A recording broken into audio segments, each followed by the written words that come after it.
Hi everyone, I know you are watching this content to accompany your sleep. So before we start, I want to know where you are watching from and what time you are watching. Also, don't forget to like, comment, and subscribe. Let's jump straight into the story. Story 1. In January 2008, a significant criminal case unfolded in the United States involving Shannon Wayne Agofsky, a federal inmate at the United States Penitentiary in Beaumont, Texas. Agofsky was accused of the brutal murder of his fellow inmate, Luther Plant. The incident occurred within the confines of the high-security facility, raising concerns about inmate safety and the effectiveness of prison security measures. The altercation between Agofsky and Plant escalated quickly. Agofsky allegedly initiated the attack by striking Plant, causing him to fall onto the concrete floor. Seizing the opportunity, Agofsky continued his assault by repeatedly stomping on Plant's head and neck, actions that would later be described in court as both deliberate and malicious. The severity of the injuries inflicted led to Plant's death, marking a tragic end to the confrontation. The legal proceedings that followed were complex and closely watched. Agofsky was charged with 2 counts of capital murder. The first count accused him of premeditated murder by a federal prisoner serving a life sentence, a violation of 18 U.S.C. sections 1118 and 1111. The second count charged him with premeditated first-degree federal murder under 18 U.S.C. section 1111. Both charges required the prosecution to prove that Agofsky's actions were willful, deliberate, malicious, and premeditated. During the trial, the prosecution presented evidence to establish Agofsky's intent and the premeditated nature of the crime. Witnesses recounted the events leading up to the attack, describing how Agofsky had exhibited aggressive behavior towards Plant in the days prior. Surveillance footage from the prison's security cameras was also presented, showing the sequence of events during the assault. The defense, on the other hand, attempted to challenge the prosecution's narrative, arguing that the incident was a spontaneous altercation rather than a premeditated act. The jury deliberated on the evidence presented, ultimately finding Agofsky guilty on both counts. The conviction led to a sentencing phase where the severity of the punishment was to be determined. Given the nature of the charges, Agofsky faced the possibility of the death penalty. The case highlighted the challenges within the federal prison system, particularly concerning inmate violence and the measures in place to prevent such incidents. This case also underscored the legal complexities involved in prosecuting crimes committed within federal institutions. The application of federal statutes, the interpretation of intent and premeditation, and the procedures surrounding capital punishment were all pivotal aspects of the trial.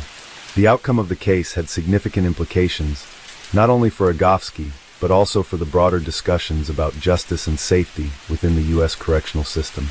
The courtroom was packed with legal experts, journalists, and observers, all eager to witness the unfolding of a case that had captured national attention. The prosecution meticulously built its case against Shannon Wayne Agofsky, presenting a wealth of evidence that pointed to premeditation. They argued that Agofsky had not acted in the heat of the moment, but had instead planned the brutal killing of Luther Plant well in advance.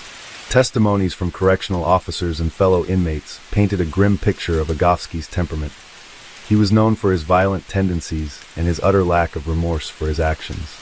Prosecutors described him as a dangerous individual who had no regard for human life, citing his past criminal record as further evidence of his capacity for violence. The defense, however, pushed back against these claims.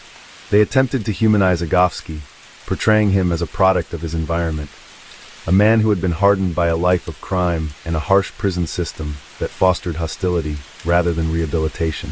They insisted that the attack on Plant was not premeditated, but rather the result of a spontaneous outburst of aggression, fueled by the high tensions that naturally existed within a maximum security facility. The defense attorneys pointed out that prison life was brutal, with inmates often resorting to violence as a means of survival.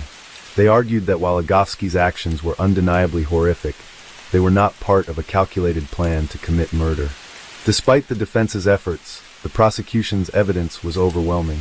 Surveillance footage taken from the prison's security cameras was perhaps the most damning piece of evidence. The grainy black and white video showed the moment Agofsky attacked Plant, knocking him down before relentlessly stomping on his head and neck. The footage captured the sheer brutality of the assault, how Agofsky continued his attack even as Plant lay motionless on the cold concrete floor. There was no indication that he hesitated or reconsidered his actions, further reinforcing the prosecution's argument that the murder was deliberate. Witnesses also played a crucial role in solidifying the case against Agofsky. Fellow inmates testified that in the days leading up to the attack, Agofsky had made several remarks suggesting that he planned to harm Plant. One inmate recalled overhearing a conversation in which Agofsky boasted that he would take care of Plant soon. Another testified that Agofsky had been observed closely watching Plant's movements in the prison yard, as if waiting for the perfect moment to strike. Correctional officers who worked at the penitentiary also provided testimony, detailing Agofsky's history of disciplinary infractions and violent outbursts. They described him as an inmate who showed no hesitation in resorting to aggression when dealing with conflicts. The medical examiner's report further sealed Agofsky's fate. The autopsy revealed that Plant had suffered multiple skull fractures and severe trauma to his brain. The sheer force of the attack had caused irreversible damage, making survival impossible. The examiner concluded that the injuries were consistent with repeated blunt force trauma, specifically the kind inflicted by being stomped on with extreme force.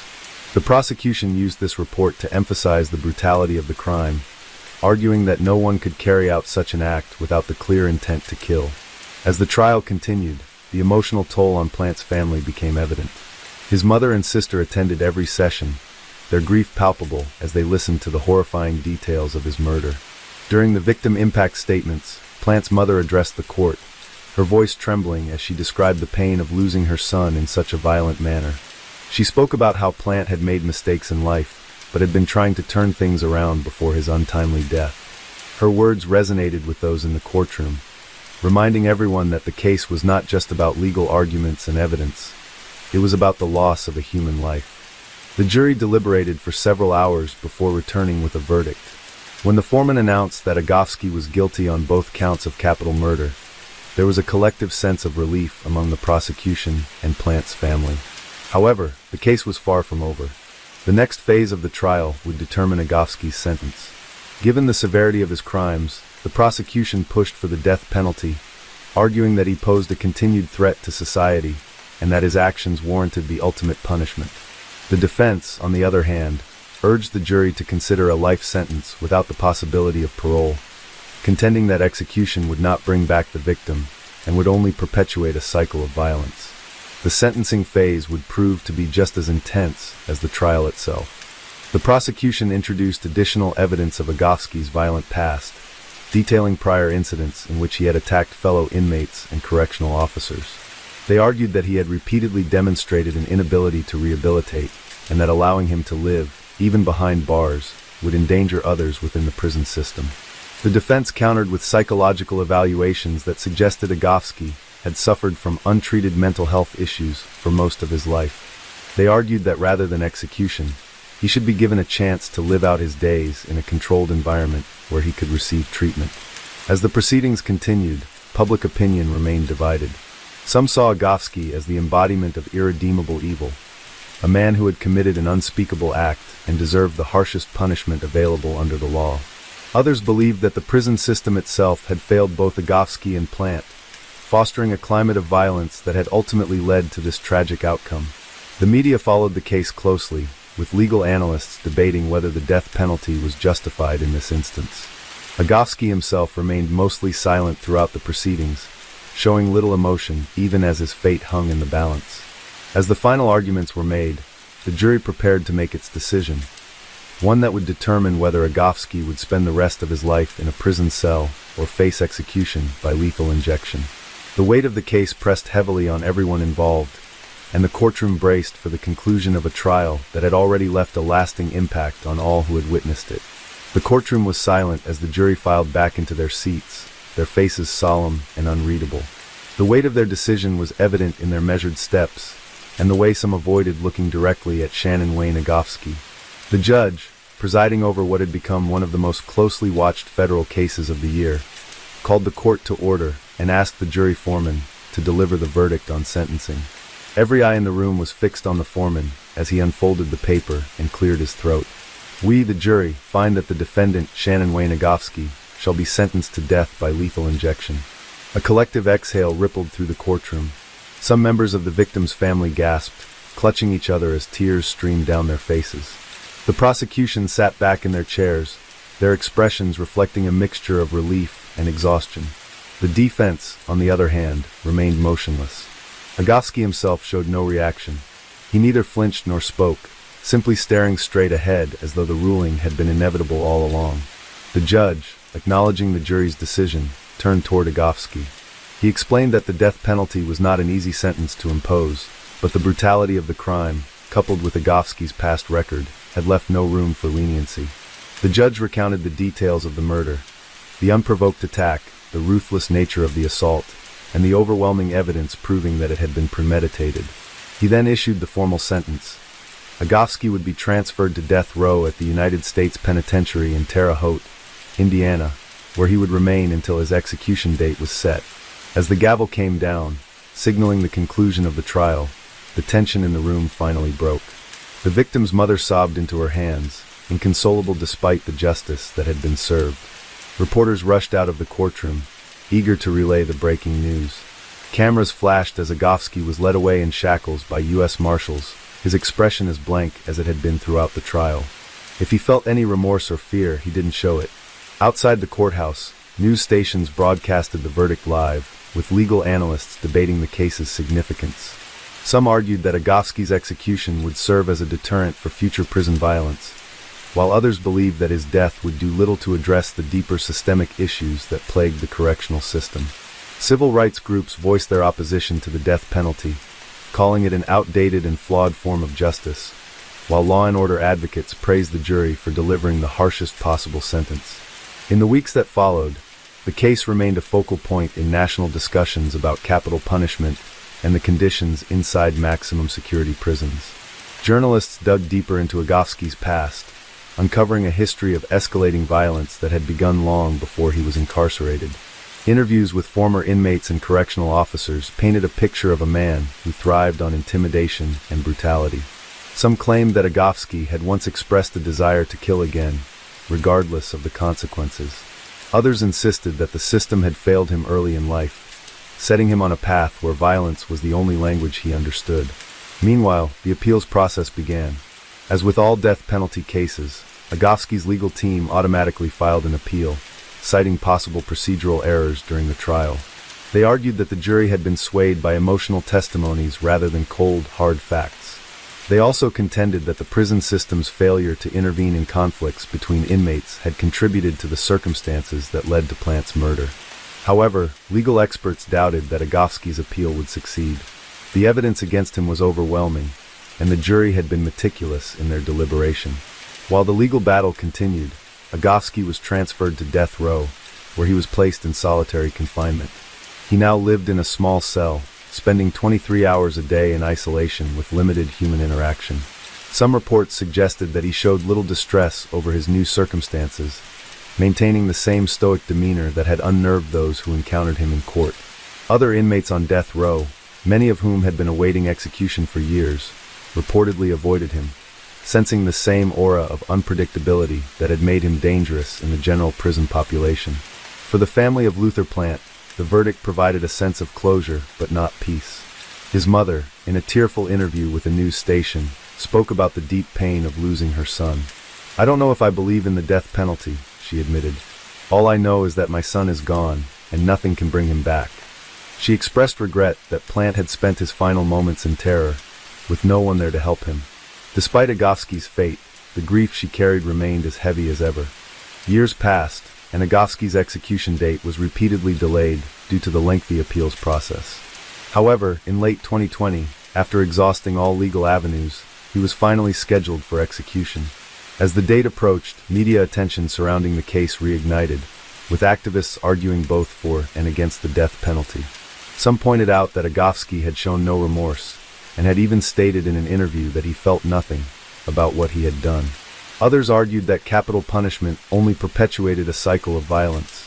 On the day of his execution, Agofsky declined a final meal and refused to make a last statement. Witnesses, including members of Plant's family, watched from behind a glass partition as the lethal injection was administered. Within minutes, he was pronounced dead. There was no outcry, no final dramatic moment, only silence as the reality of his death settled in. For some, justice had been served. For others, it was just another chapter in a broken system. But for Luther Plant's family, the only certainty was that their loved one was gone, and no verdict, no punishment could ever change that. Story 2. In January 2008, Australia witnessed a significant development in a long-standing legal saga known as the Perth Mint swindle. This case, which had its origins in the early 1980s, reached a pivotal moment when the Western Australian government extended ex gratia payments to the Mickelberg brothers, who had long maintained their innocence in one of the country's most infamous gold heist cases. The Perth Mint swindle dates back to 1982, when Ray, Peter, and Brian Mickelberg were accused and subsequently convicted of defrauding the Perth Mint of gold bullion worth an estimated $653,000. The prosecution alleged that the brothers had orchestrated an elaborate scheme involving false paperwork and a fabricated gold transaction to carry out the theft. The case garnered widespread media attention, not only because of the audacity of the crime, but also due to the dramatic legal battles that ensued. Throughout the years, the Mickelberg brothers steadfastly proclaimed their innocence, asserting that they had been framed by corrupt police officers. Their claims were bolstered by revelations of police misconduct, including allegations of fabricated evidence and coerced confessions. These assertions led to a series of appeals and legal challenges aimed at overturning their convictions. In a significant turn of events, the Western Australian Court of Criminal Appeal quashed the brothers' convictions in July 2004, citing concerns over the integrity of the original investigation and the conduct of the police involved. This decision was a vindication for the Mickelbergs, who had spent years fighting to clear their names. However, the quashing of their convictions did not immediately lead to compensation for the time they had spent imprisoned or the reputational damage they had suffered. The quest for justice continued, and in December 2007, the Western Australian Police issued a public apology to the Mickelberg brothers, acknowledging the wrongs committed against them. This apology was a significant gesture, recognizing the miscarriage of justice that had occurred. It set the stage for further remedial actions by the state. Building upon this acknowledgement, in January 2008, State Attorney General Jim McGinney offered ex gratia payments of $500,000 to each of the surviving Mickelberg brothers, Ray and Peter, as compensation for the injustice done to them. These payments were intended to provide some measure of restitution for the years of legal battles and personal suffering they had endured. The offer followed previous payments totaling $658,672, which had been made to cover the legal costs incurred during their appeals. The Mickelberg brothers accepted the ex gratia payments in good faith, viewing them as a form of closure to a chapter that had dominated their lives for decades. However, the compensation did not fully satisfy all parties involved. The brothers' lawyer had initially sought $950,000 for Ray and $750,000 for Peter, amounts they believed were more commensurate with the hardships endured. Despite this, the acceptance of the payments marked a significant milestone in the resolution of the case. The Perth Mint swindle and its aftermath had a profound impact on the Australian legal landscape. It highlighted critical issues related to police misconduct, the fallibility of the justice system, and the challenges individuals face in overturning wrongful convictions. The case also underscored the importance of accountability and transparency within law enforcement agencies. For the Mickelberg brothers, the events of January 2008 represented a bittersweet victory. While they had finally received official acknowledgement of the wrongs done to them and some measure of compensation, the scars of their ordeal remained. The case served as a stark reminder of the potential for miscarriages of justice and the enduring need for vigilance in the pursuit of truth within the legal system. The ex gratia payments granted to the Mickelberg brothers in January 2008 reignited public interest in one of Australia's most infamous legal battles. Though the government's decision to compensate them was seen as an implicit acknowledgement of wrongdoing, it did little to erase the decades of suffering they had endured. The payments also raised broader questions about how the justice system handles wrongful convictions and whether financial compensation could ever truly make up for the irreversible damage done to those wrongly accused. For Ray and Peter Mickelberg, the fight for justice had consumed a significant portion of their lives. Their ordeal began in 1982, when they were arrested and charged with defrauding the Perth Mint out of gold bullion worth over $650,000. The case against them was largely built on the testimony of Detective Don Hancock, a senior officer in the Western Australia Police, who claimed that the brothers had confessed to him during an interrogation. However, the Mickelbergs consistently maintained their innocence, asserting that the so-called confession had been fabricated and that they had been framed by corrupt police officers. Despite their protests, the court convicted Ray and Peter in 1983. Ray was sentenced to 20 years in prison, while Peter received a 16-year sentence. Their younger brother, Brian, was also convicted but had his conviction overturned on appeal. From the very beginning, the case was fraught with controversy. The Mickelbergs alleged that they had been physically assaulted by police officers during interrogations, with Ray later describing in graphic detail how he was beaten and mistreated while in custody. These allegations of police brutality were ignored at the time, and the brothers' claims of innocence fell on deaf ears. Even as they languished behind bars, the Mickelbergs never stopped fighting to clear their names. Their appeals were repeatedly denied, and years passed before cracks in the prosecution's case began to surface. The turning point came in the late 1990s when fresh evidence emerged that cast doubt on the legitimacy of their convictions. A former police officer, Tony Lewandowski, came forward and made a bombshell confession. He admitted that he had helped fabricate evidence against the Mickelbergs under orders from Don Hancock. This revelation shook the foundations of the case and led to renewed legal proceedings. Lewandowski's admission painted a damning picture of police corruption within the Western Australia Police. He detailed how evidence had been planted and statements had been falsified to ensure the Mickelbergs' conviction. This was a stunning revelation, as it confirmed what the brothers had been claiming for years, that they had been railroaded by a corrupt police force intent on securing a conviction at any cost. As public outrage grew, the Western Australian Court of Criminal Appeal finally quashed the convictions in 2004, ruling that the Mickelbergs had been the victims of a miscarriage of justice. Even with their convictions overturned, the brothers were left to pick up the pieces of their shattered lives. Ray had spent more than a decade in prison before being released on parole in 1993, while Peter served nearly 8 years before being released in 1991. Both men struggled to reintegrate into society, their reputations forever tarnished by the allegations that had followed them for so many years. The stigma of being labeled criminals did not disappear overnight, and they faced significant challenges in rebuilding their lives. By the time the Western Australian government finally offered compensation in January 2008, the Mickelbergs had spent more than 2 decades fighting to restore their reputations. The payments were intended to provide some form of restitution, but many felt that they fell short of what was truly deserved. The brothers' lawyer had initially pushed for a much higher amount, arguing that the financial burden of their legal battles, combined with the years lost behind bars, warranted a more substantial settlement. However, the government's offer of $500,000 each was ultimately accepted, as the brothers were eager to move on and put the ordeal behind them. While the compensation provided some financial relief, it did little to address the deeper issues raised by the case. The Western Australian Police had already issued a public apology in 2007, but no officers were ever held accountable for their role in the wrongful convictions. Don Hancock, the lead detective in the case, had been killed in a car bombing in 2001, allegedly in retaliation for unrelated criminal dealings. With Hancock dead, many of the unanswered questions surrounding the case would remain unresolved. For the broader Australian public, the Mickelberg case became a cautionary tale about the dangers of unchecked police power and the potential for miscarriages of justice. It exposed serious flaws in the legal system and raised concerns about how easily innocent individuals could be convicted based on falsified evidence. It also prompted discussions about the effectiveness of the appeals process and whether greater safeguards were needed to prevent similar injustices from occurring in the future. Even years after their exoneration, the Mickelbergs remained vocal about the need for systemic reform. They spoke out against police corruption and called for greater transparency in the justice system.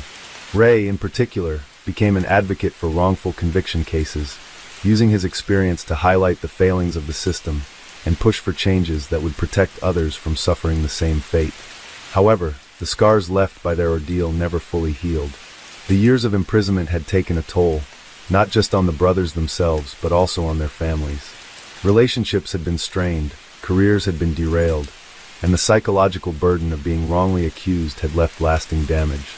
No amount of money could undo what had been done, and even though they had been vindicated in the eyes of the law, they would always be known as the men at the center of one of Australia's most infamous legal scandals. The Mickelberg case serves as a stark reminder that justice is not always swift, nor is it always fair. It took more than 25 years for the truth to come to light, and even then, full accountability was never achieved. The ex gratia payments in January 2008 may have been the government's way of closing the book on the case. But for the Mickelbergs, the fight for justice had cost them far more than money could ever replace. The resolution of the Mickelberg case in January 2008, with the Western Australian government's ex gratia payments, marked the end of a legal battle that had spanned more than 2 decades. But while the financial compensation acknowledged the wrongful convictions and the suffering the brothers had endured, it did not erase the scars of their past. For Ray and Peter Mickelberg, the damage was irreparable. Years lost in prison, reputations permanently stained, and a justice system that had failed them at every turn. In the years following their convictions, the brothers had struggled to reintegrate into society. Ray Mickelberg, the eldest, had been the hardest hit by the ordeal. Prior to his arrest, he had been a successful businessman and Vietnam War veteran, with a promising future ahead of him. But his years in prison changed him. The psychological burden of wrongful imprisonment, coupled with the abuse he had endured at the hands of corrupt police officers, left deep wounds. Even after his release on parole in 1993, the stigma of being associated with the Perth Mint swindle followed him. Employers were reluctant to hire him, and for a long time, the public still regarded him as a criminal despite the growing doubts about his conviction. Peter Mickelberg faced similar struggles. Though he was released from prison in 1991, the years behind bars had taken a toll on him as well. The brothers had lost more than just time. They had lost their reputations, their relationships, and their ability to live normal lives. Despite their eventual exoneration, there were still those who questioned their innocence. The specter of the case loomed over them like a shadow, a constant reminder of the years they had spent trying to prove the truth. One of the most frustrating aspects of the case was the fact that no one within the Western Australia police had ever been held accountable for what had happened. While the police publicly apologized in 2007 and the state offered financial compensation in 2008, the officers responsible for fabricating evidence, coercing confessions, and ensuring wrongful convictions faced no legal consequences. The man at the center of the misconduct, Detective Don Hancock, had been killed in a car bombing in 2001, reportedly in retaliation for an unrelated incident involving organized crime. With Hancock dead, many of the lingering questions about the case would remain unanswered. Had there been others involved in framing the Mickelbergs? How high did the corruption within the police force truly go? And most importantly, if the Mickelbergs had been innocent, who had actually orchestrated the Perth Mint swindle? To this day, the true perpetrators of the 1982 heist remain unknown. The gold, valued at $653,000 at the time, was never recovered. Over the years, various theories emerged about who might have been responsible. Some speculated that it had been an inside job, involving individuals with direct access to the Perth Mint's operations. Others believed that organized crime syndicates may have played a role. But with the Mickelbergs wrongly convicted and decades having passed, any chance of solving the crime had long since faded. The case also raised broader concerns about the reliability of the justice system. The wrongful convictions of the Mickelbergs were not just an isolated case of police misconduct. They were indicative of deeper systemic failures. If it had taken over 20 years to clear their names, how many others might be languishing in prison for crimes they did not commit? The revelations about fabricated evidence and corrupt police practices in Western Australia led to calls for greater oversight of law enforcement agencies. However, meaningful reforms were slow to materialize.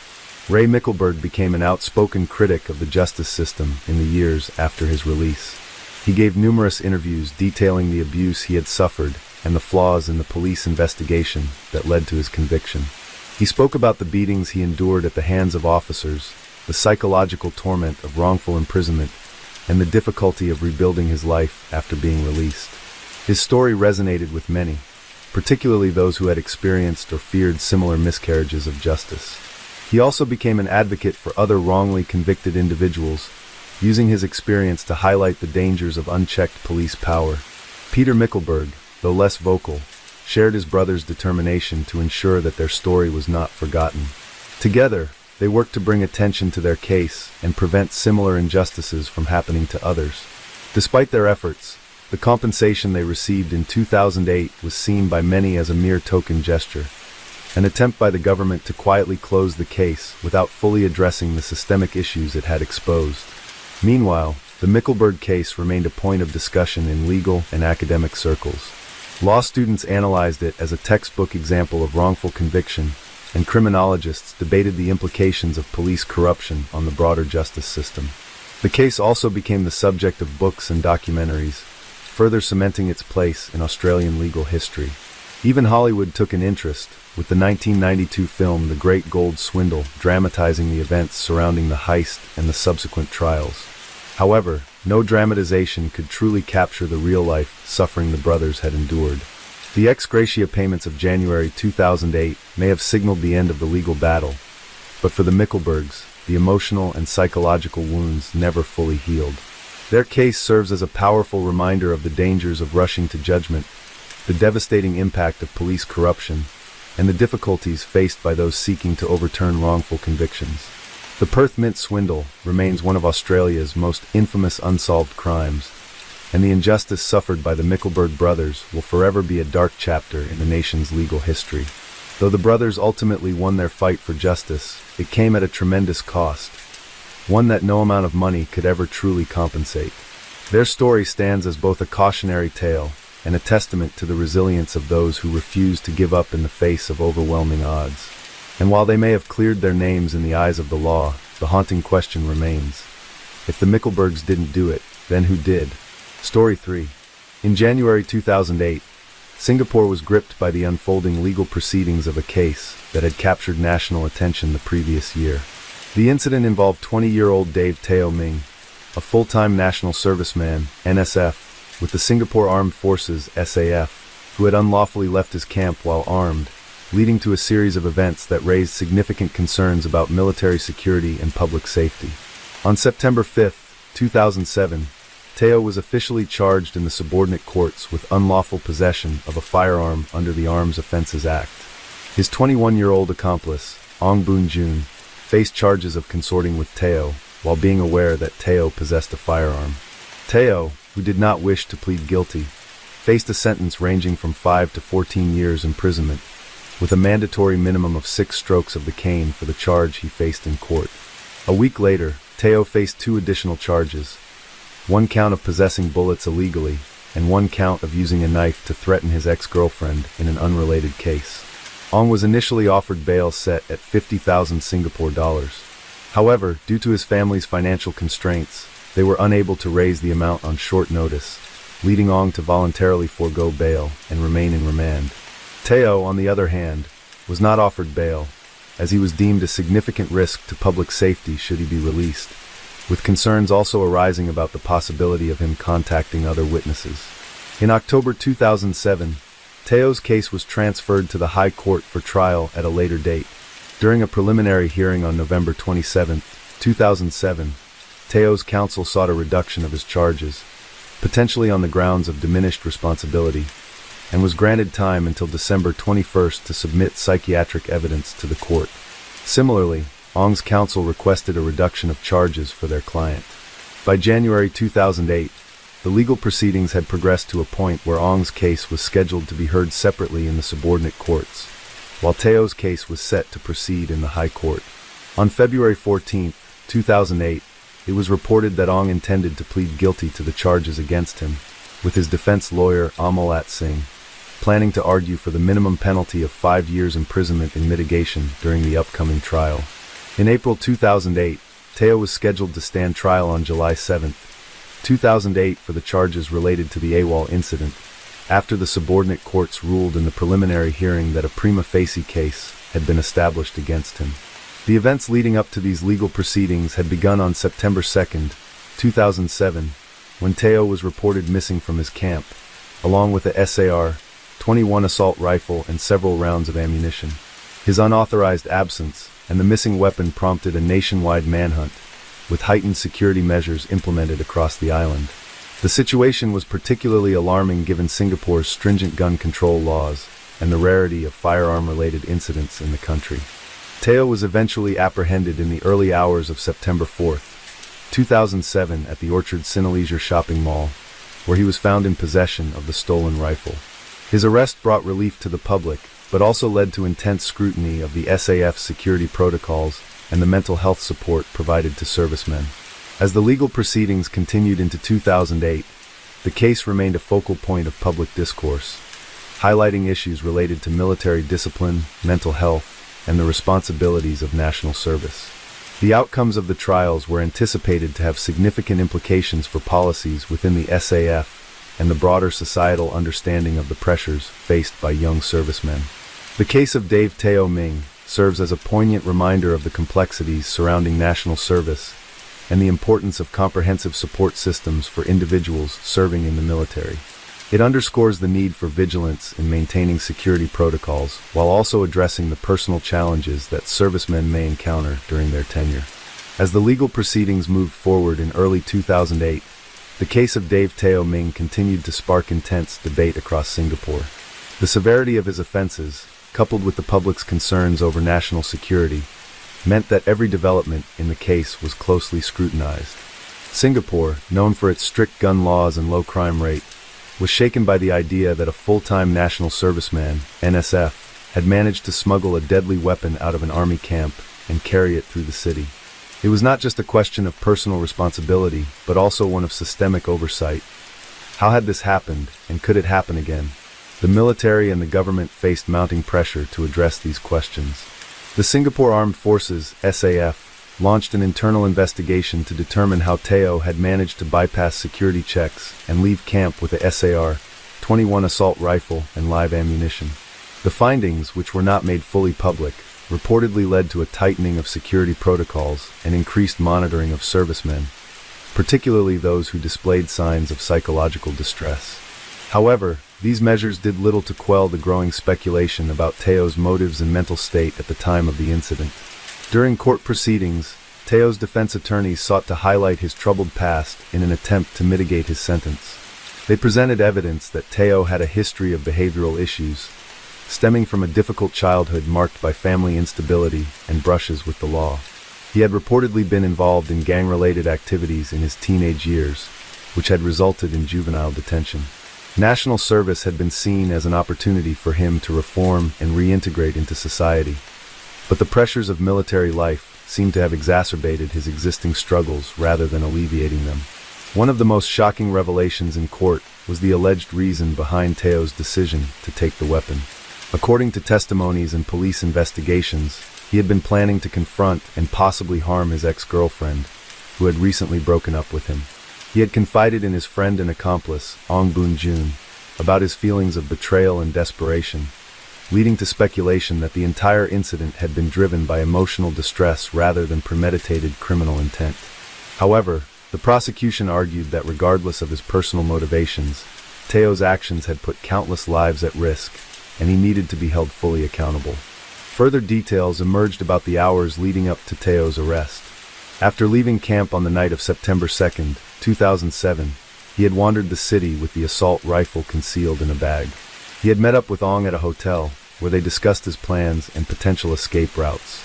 Surveillance footage later showed the two of them moving through various locations in the city, including Clark Quay and Geylang, areas known for their nightlife. At one point, Teo was seen handling the weapon in a public restroom, raising concerns about just how close Singapore had come to witnessing a tragic shooting incident.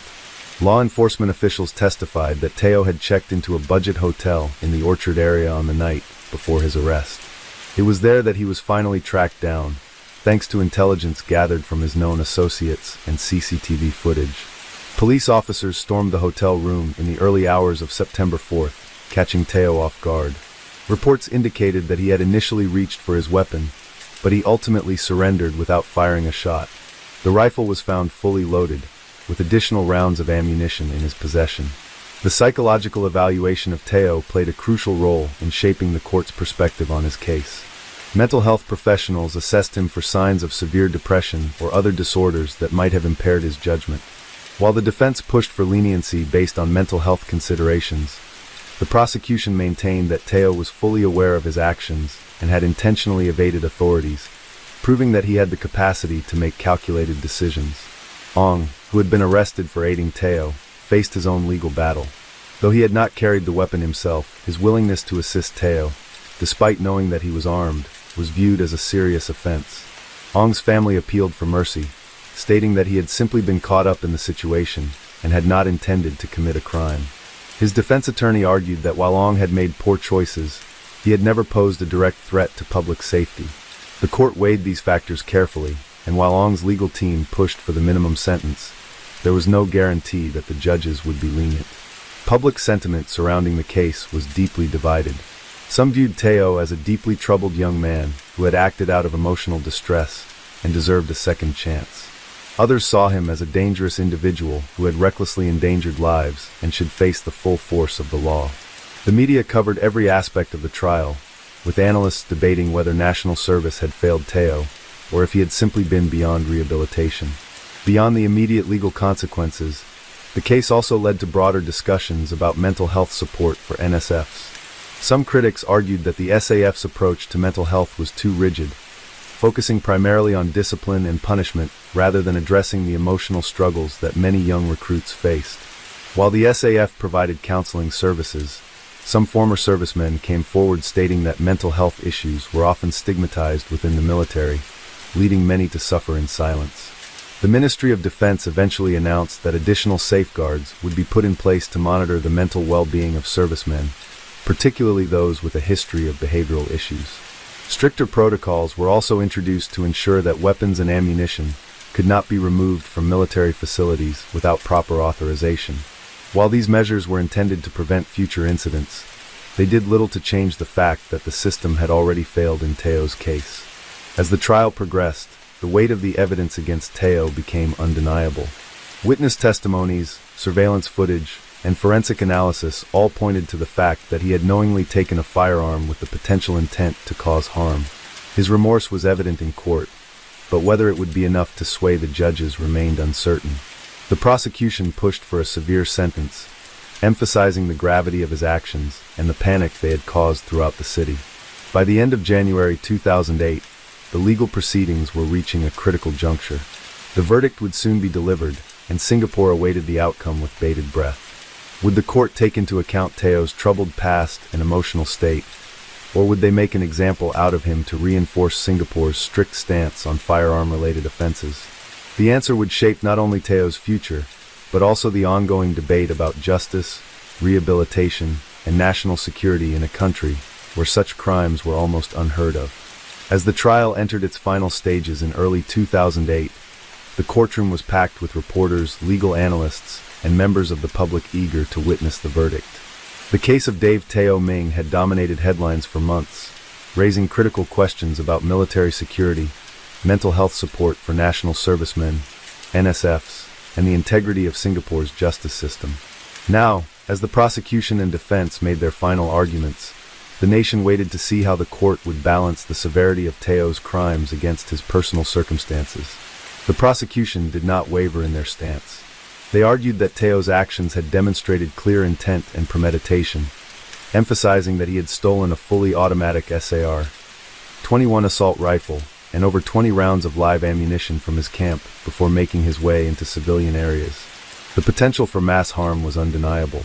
While it was true that he had ultimately not fired the weapon, the fact that he had smuggled it out, loaded, with specific targets in mind, was sufficient grounds for a severe sentence. They reminded the court that Singapore's stringent gun laws existed for a reason. In a country where firearms were strictly regulated, any breach of these laws had to be dealt with firmly. The prosecution insisted that a harsh sentence was necessary not only to punish Teo, but also to send a strong message that such breaches would not be tolerated. Allowing leniency in this case, they argued, could set a dangerous precedent. Meanwhile, Teo's defense team made one last plea for the court to consider his troubled past.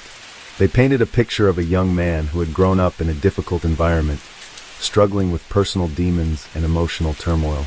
His experiences in national service, rather than providing him with the structure and discipline he needed, had instead exacerbated his struggles. The rigid military system, which often discouraged open discussion about mental health, had left him feeling isolated and desperate.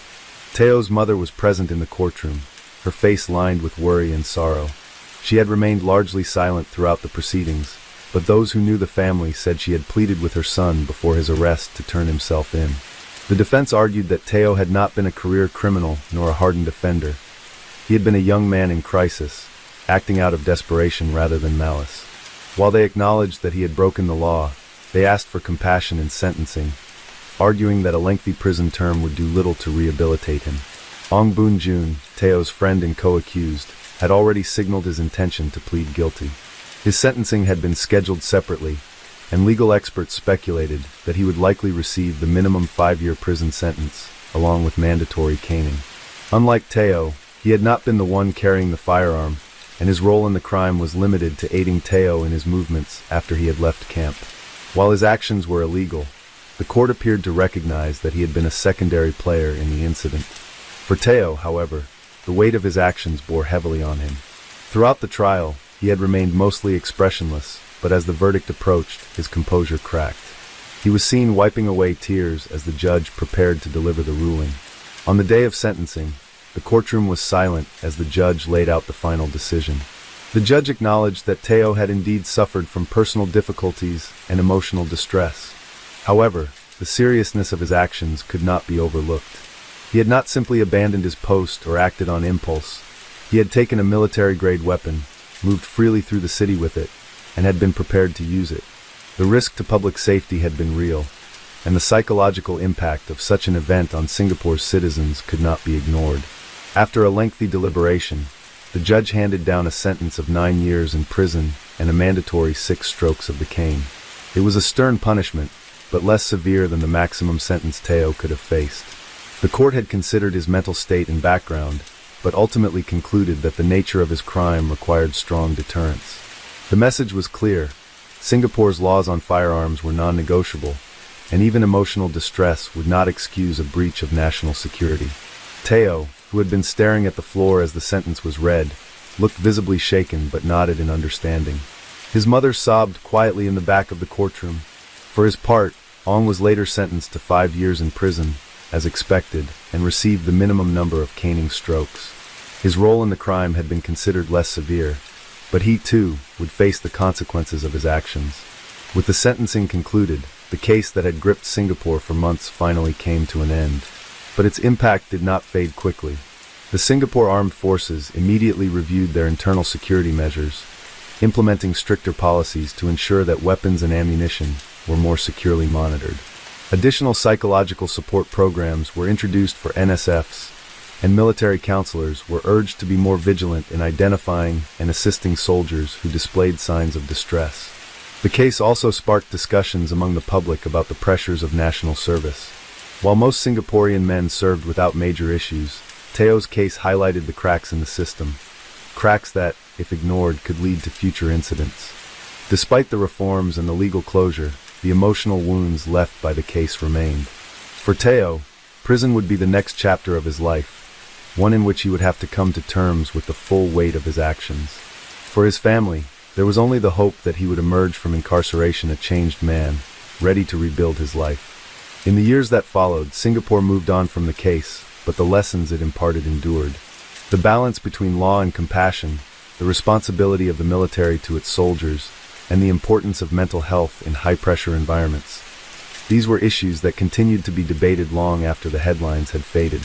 And in the quiet aftermath, the memory of one young man's desperate act remained a cautionary tale, a reminder that even in one of the safest countries in the world, moments of crisis could lead to actions with lasting consequences. Story 4. In January 2008, the Netherlands witnessed a significant development in its ongoing battle against organized crime, particularly concerning the infamous Hells Angels motorcycle club. The closure of the renowned Amsterdam brothel, Yabyum, marked a pivotal moment in the country's efforts to dismantle criminal enterprises intertwined with legitimate businesses. Yabyum had long been an emblem of Amsterdam's liberal attitudes towards the sex industry. Established in the 1970s, it operated under the guise of a high-end gentlemen's club, attracting affluent clientele from around the world. However, beneath its veneer of luxury and exclusivity, authorities alleged that the establishment had become deeply enmeshed with the Hells Angels, serving as a front for various illicit activities. Investigations into Yabyum's operations revealed a complex web of coercion and intimidation. Reports suggested that the Hells Angels had systematically exerted pressure on the brothel's management, eventually seizing control through threats and blackmail. This takeover allowed the motorcycle club to utilize the establishment for money laundering, drug distribution, and other unlawful endeavors, effectively blurring the lines between legitimate business operations and organized crime. The city's administration, recognizing the severity of these allegations, took decisive action. In December 2007, the Amsterdam City Council revoked Yab Yum's operating license, citing concerns over criminal infiltration and the potential for ongoing illicit activities. The brothel's management contested this decision, leading to a legal battle that culminated in January 2008. The court upheld the council's decision, resulting in the official closure of Yab Yum. This event was more than just the shuttering of a single establishment. It signified a broader commitment by Dutch authorities to confront and dismantle organized crime networks operating within the country's borders. The closure of Yab Yum sent a clear message that even institutions with long-standing histories and significant economic influence were not beyond the reach of the law. The aftermath of Yab Yum's closure prompted further scrutiny of other businesses suspected of harboring criminal elements. Law enforcement agencies intensified their efforts, conducting raids and investigations targeting establishments linked to organized crime. These actions underscored the Netherlands' resolve to uphold the rule of law and protect the integrity of its legitimate business environment. The case also ignited public discourse on the challenges of regulating industries susceptible to criminal exploitation. While the Netherlands had long been recognized for its pragmatic approach to the sex industry, the Yab Yum incident highlighted vulnerabilities within the regulatory framework. It became evident that a balance needed to be struck between maintaining a tolerant stance towards certain industries and ensuring robust oversight to prevent criminal infiltration. In the years following the closure, Amsterdam implemented stricter regulations and oversight mechanisms for businesses operating in sectors deemed at risk for criminal exploitation. These measures included more rigorous background checks for license applicants, enhanced financial transparency requirements, and increased collaboration between law enforcement and regulatory agencies. The Yab Yum case serves as a cautionary tale of how organized crime can infiltrate and corrupt legitimate enterprises. It underscores the necessity for constant vigilance, adaptive regulatory frameworks, and unwavering enforcement to safeguard society from the insidious influence of criminal organizations. As of today, the legacy of Yab Yum remains a poignant reminder of the complexities inherent in balancing liberal social policies with the imperative of preventing and combating organized crime. The lessons learned from this case continue to inform policy decisions and law enforcement strategies in the Netherlands and beyond. The closure of Yab Yum in January 2008 was not just an isolated event. It was the culmination of years of investigations, legal battles, and behind-the-scenes power struggles between law enforcement agencies and organized crime groups in the Netherlands. The involvement of the Hells Angels had been suspected for years, but proving it had been an uphill battle for authorities. Organized crime syndicates, particularly those operating within the shadows of legal businesses, had mastered the art of operating just within the limits of the law, concealing illicit transactions behind seemingly legitimate activities. The case of Yab Yum was emblematic of this struggle, showcasing both the extent of criminal infiltration and the difficulties faced by authorities in dismantling such networks. The Hells Angels were no ordinary criminal organization. While outwardly presenting themselves as a brotherhood of motorcycle enthusiasts, their history of involvement in drug trafficking, extortion, and violent crimes was well documented across Europe and North America. In the Netherlands, law enforcement agencies had long sought to curtail their influence, but their highly secretive structure and culture of loyalty made infiltration difficult. The case against Yab Yum, however, provided authorities with a rare opportunity to strike a significant blow against their operations. The initial suspicions surrounding Yab Yum began surfacing in the early 2000s. Financial irregularities had been noticed in the brothel's records, but the true nature of its connections to organized crime only became apparent after a series of reports from anonymous sources. Former employees, some of whom had fled the country out of fear, began providing law enforcement with disturbing accounts of coercion, blackmail, and outright threats made by Hells Angels members against both staff and management. These testimonies painted a chilling picture of how the club had transformed from a legitimate, albeit controversial, business into a major asset for one of Europe's most powerful criminal organizations. One of the most damning pieces of evidence in the case was the testimony of a former security staff member who had been recruited to work at Yab Yum under the assumption that he would simply be managing the venue's safety. What he had not anticipated, however, was that his true role would involve enforcing the unwritten rules set by the Hells Angels. Rules that included ensuring that employees did not speak out, intimidating customers who failed to cooperate, and occasionally handling large sums of cash that were never recorded in the club's official books. His eventual defection and cooperation with law enforcement marked a turning point in the case. Despite this breakthrough, bringing the case to court was no easy feat. Lawyers representing Yab Yum's management argued that while the establishment may have had its fair share of unsavory patrons, there was no concrete evidence proving that it was directly controlled by a criminal organization.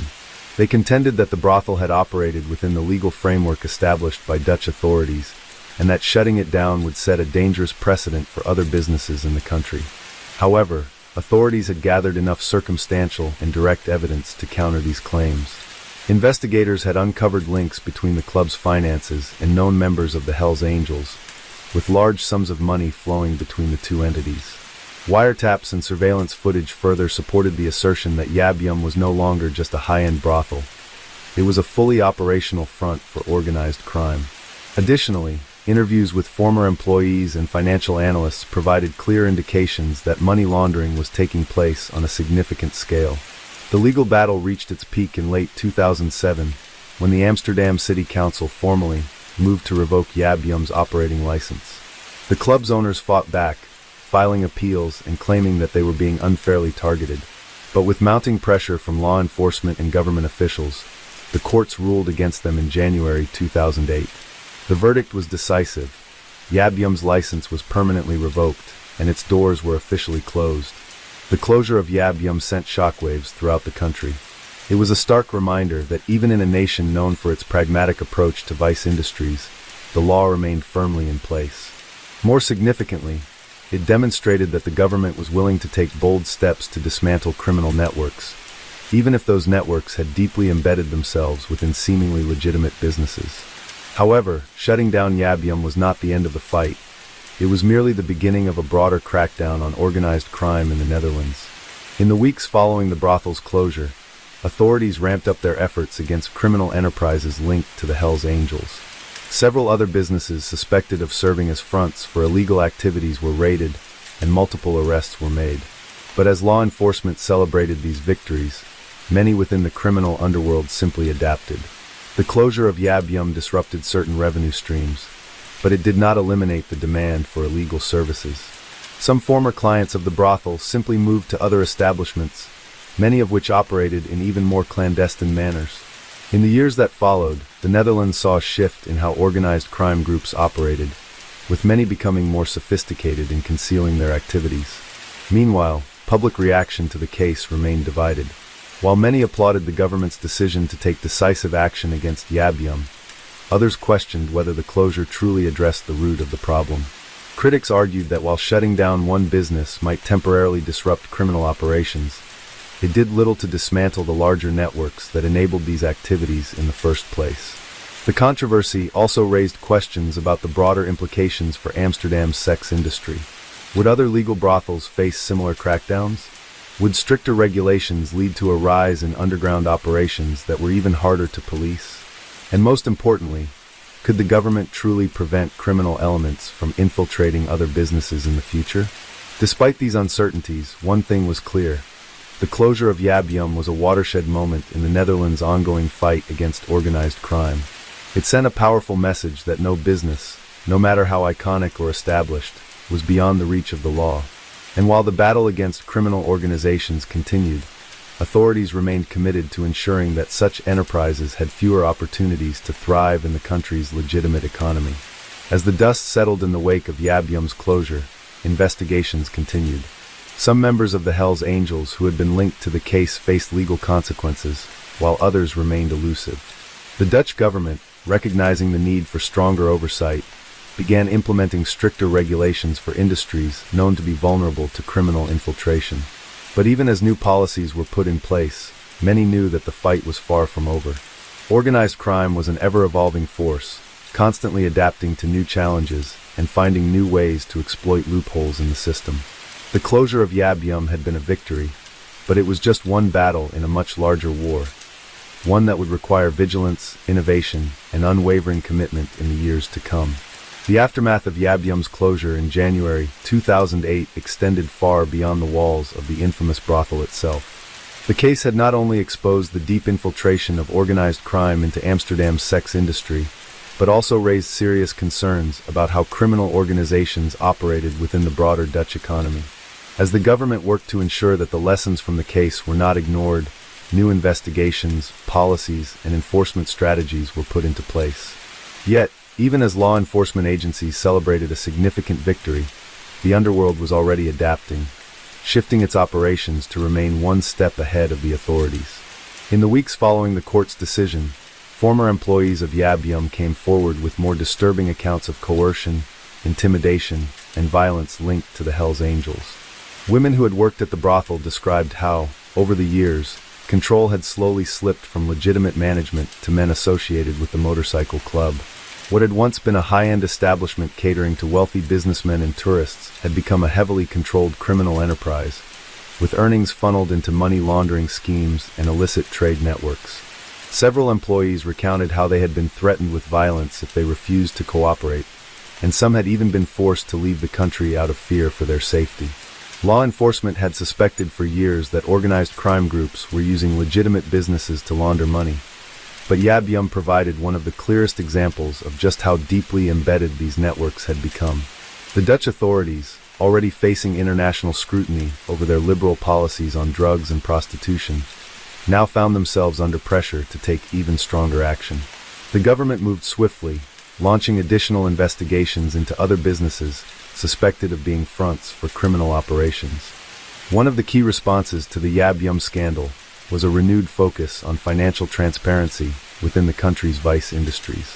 The city of Amsterdam implemented stricter regulations for brothels, requiring more rigorous background checks for business owners, more frequent financial audits, and increased cooperation between law enforcement agencies and financial watchdogs. The authorities also expanded their use of forensic accounting techniques to track suspicious financial transactions, hoping to cut off the flow of illicit funds before they could be laundered through legal channels. However, despite these efforts, the Hells Angels and other criminal organizations were far from defeated. As Yab Yum was shut down, new underground operations sprang up, many of them far less visible and far more difficult to regulate. Illegal brothels, operating out of discreet apartments and unmarked buildings, began to flourish. Unlike legal establishments, these underground operations were far more dangerous for workers, as they lacked even the minimal protections that licensed brothels had provided. Reports surfaced of increased human trafficking, with vulnerable women being exploited by crime syndicates that had simply shifted their operations out of public view. Meanwhile, the legal battles surrounding Yab Yum continued for months after its closure. The brothel's former management attempted multiple appeals, arguing that the government had unfairly targeted them while allowing other questionable businesses to continue operating. They claimed that while criminal elements may have attempted to exert influence, the establishment itself had not been complicit in illegal activities. Their appeals were ultimately rejected, but the case set off a broader debate in Dutch society about the relationship between legal businesses and organized crime. Beyond the sex industry, the closure of Yab Yum also prompted authorities to take a closer look at other sectors where criminal organizations were believed to be active. Law enforcement agencies expanded their investigations into bars, nightclubs, and even seemingly legitimate investment firms that were suspected of being used to launder money. Several high-profile raids took place in the months following Yab Yum's closure, leading to multiple arrests and the seizure of millions of euros in illicit assets. Yet, despite these efforts, there were those who argued that the government's actions were too little, too late. Critics pointed out that organized crime had already woven itself deep into the fabric of the Dutch economy, and that shutting down a single brothel, even a high-profile one like Yab Yum, was not enough to dismantle the networks that had been built over decades. Others worried that increased regulation of legal businesses would simply push more of the industry into the shadows, making it even harder to track criminal activities. One of the most lasting consequences of the Yab Yum case was its impact on the public perception of organized crime in the Netherlands. For years, many Dutch citizens had viewed the country's liberal policies on drugs and prostitution as relatively harmless, an approach that kept such activities visible and, therefore, somewhat under control. But the revelations about the Hells Angels' influence over Yab Yum shattered this illusion. It became clear that organized crime was not just a distant problem affecting other countries. It was operating right in the heart of Amsterdam, manipulating the very industries that had been designed to be transparent and regulated. The Dutch government, aware of the need to restore public confidence, increased funding for law enforcement agencies specializing in organized crime. New task forces were created to monitor the activities of motorcycle clubs and other known criminal organizations. The judiciary also took a harder stance against individuals with suspected ties to organized crime, handing down harsher sentences for those found guilty of financial crimes, drug trafficking, and extortion. Internationally, the case was closely watched by other European governments, many of whom were dealing with their own battles against organized crime. Countries such as Germany, France, and Belgium took note of the strategies used by Dutch authorities, and some began implementing similar measures to combat criminal infiltration of legal businesses. The European Union also increased its focus on money laundering laws, pushing for stronger financial oversight to prevent illicit funds from moving freely across borders.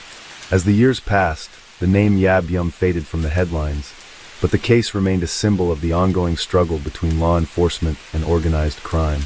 While the closure of the brothel was a victory, it was also a reminder of how adaptable criminal organizations could be. Every time authorities shut down one operation, another would emerge in its place, often more discreet and harder to detect. For the people who had been directly affected by the case, former employees, law enforcement officers, and even the innocent clients who had once frequented the establishment, the legacy of Yab Yum was a complex one.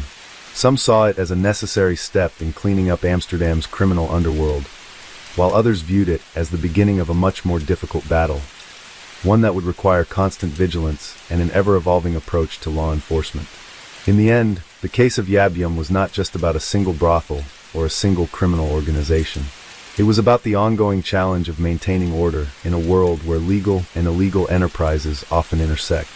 It was about the delicate balance between personal freedoms and state control, about the need for both regulation and enforcement, and about the reality that crime, no matter how deeply it is embedded, can never be allowed to go unchallenged. Even today, as Amsterdam continues to evolve and change, the lessons of Yab Yum remain relevant.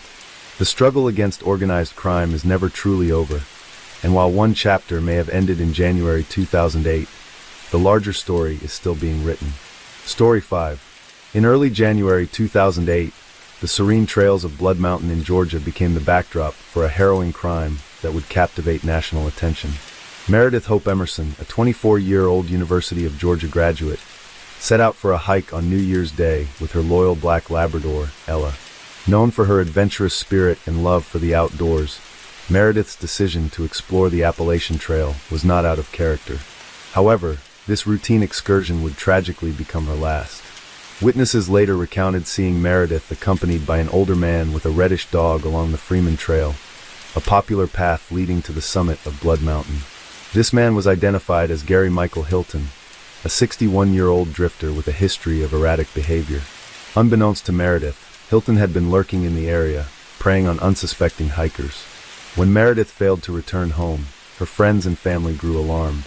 Search efforts commenced promptly, with volunteers and law enforcement scouring the rugged terrain.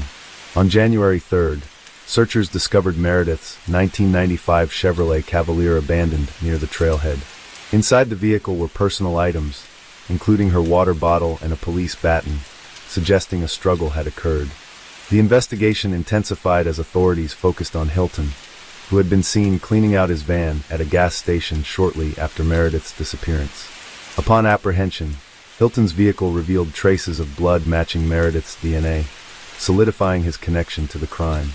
Under mounting evidence, Hilton confessed to kidnapping and murdering Meredith. He led investigators to a secluded area in the Dawson Forest Wildlife Management Area, where her body was recovered on January 7th. Hilton's arrest unveiled a disturbing pattern. He was later linked to multiple murders across several states, earning him the moniker, the National Forest Serial Killer. His modus operandi involved targeting individuals in remote forested areas, exploiting their isolation. The tragic loss of Meredith Emerson served as a grim reminder of the lurking dangers, even in seemingly safe environments. The case prompted widespread media coverage and led to discussions about safety measures for outdoor enthusiasts. Meredith's legacy endures, with her story serving as both a cautionary tale and a testament to her vibrant spirit. As investigators delved deeper into the timeline of Meredith Emerson's final days, a chilling picture of her abduction began to emerge. The mountainous terrain of Blood Mountain, usually a sanctuary for hikers and nature lovers, had unwittingly become the hunting ground of a serial predator. Gary Michael Hilton had stalked the Appalachian trails for years, blending in among the outdoor enthusiasts, waiting for an opportune moment to strike. He had no permanent residence, living out of his white Astro van, and he carried an unsettling presence that had previously alarmed hikers but never resulted in his arrest. Meredith, a seasoned hiker and former martial arts student, had fought valiantly for her life. In the initial struggle, she had managed to grab a police baton she carried for protection, but Hilton overpowered her. Later, forensic analysis would reveal signs of a violent confrontation. Bloodstains inside Hilton's van and defensive wounds on Meredith's body suggested she did not go down easily. Despite being restrained, Meredith remained resilient, using both wit and physical resistance to delay her captor's plans. Witness accounts and surveillance footage placed them at multiple locations in the days following her abduction, proving that Meredith had survived beyond the initial attack. Hilton, needing to keep Meredith under control, forced her to provide ATM PIN codes. He drove her from one ATM to another, attempting to withdraw money from her bank account. However, Meredith repeatedly gave him incorrect PIN numbers, buying herself more time. Hilton, growing frustrated, reportedly confided to her that he had initially planned to kill her the first night, but decided against it when he realized how much trouble she could cause him. Law enforcement authorities were scrambling to locate Meredith in the critical hours after her disappearance. Reports from hikers who had seen her with an unfamiliar man fueled the urgency of the search. The Georgia Bureau of Investigation (GBI) worked alongside local law enforcement, tracking Hilton's movements. The break came when a local gas station attendant in Cumming, Georgia, reported seeing Hilton meticulously scrubbing out his van, discarding items into a trash bin. A sharp-eyed bystander, familiar with the missing person case, provided police with a crucial tip leading them to Hilton. When officers finally caught up with him on January 4th, Hilton appeared calm, almost indifferent. But inside his van, forensic teams uncovered damning evidence: a blood-stained piece of Meredith's clothing, strands of her hair, and weapons. When confronted with the evidence, Hilton initially denied involvement, but as investigators pressed him, the facade crumbled. He eventually confessed, but his statements revealed the calculated and remorseless mind of a killer. According to Hilton, he had kept Meredith alive for nearly 4 days before making the decision to kill her. He claimed that he had initially considered releasing her, but feared that she would be able to identify him. In an act of what investigators later described as both methodical and cruel, Hilton led Meredith into the dense woods of Dawson Forest. There, in a secluded area far from any trail or road, he forced her to kneel before striking her repeatedly in the head with a car jack handle.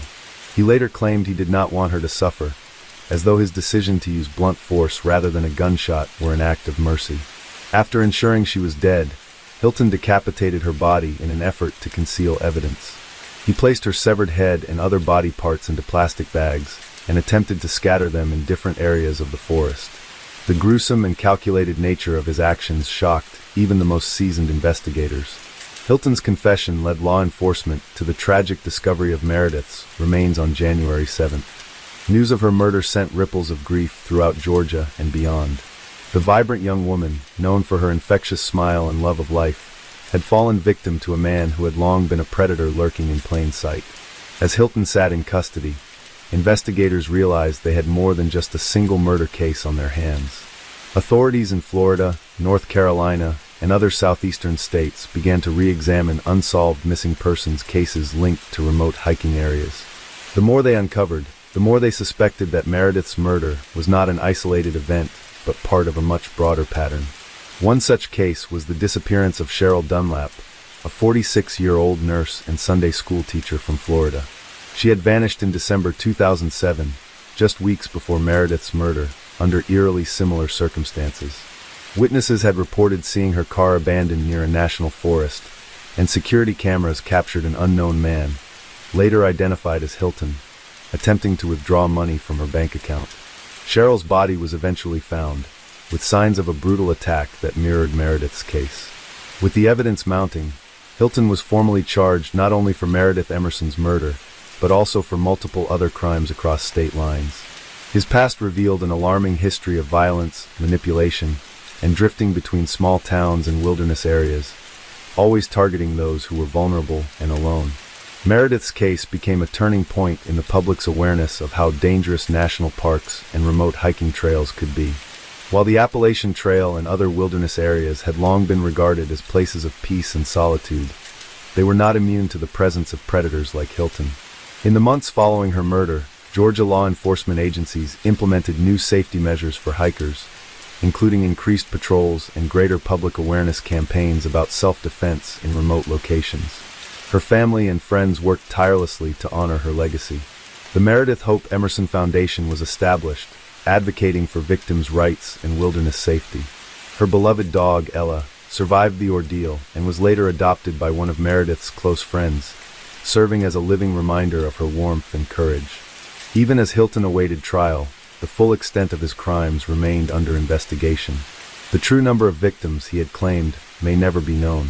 But what was certain was that his reign of terror had come to an end, and justice for Meredith Emerson was about to be served.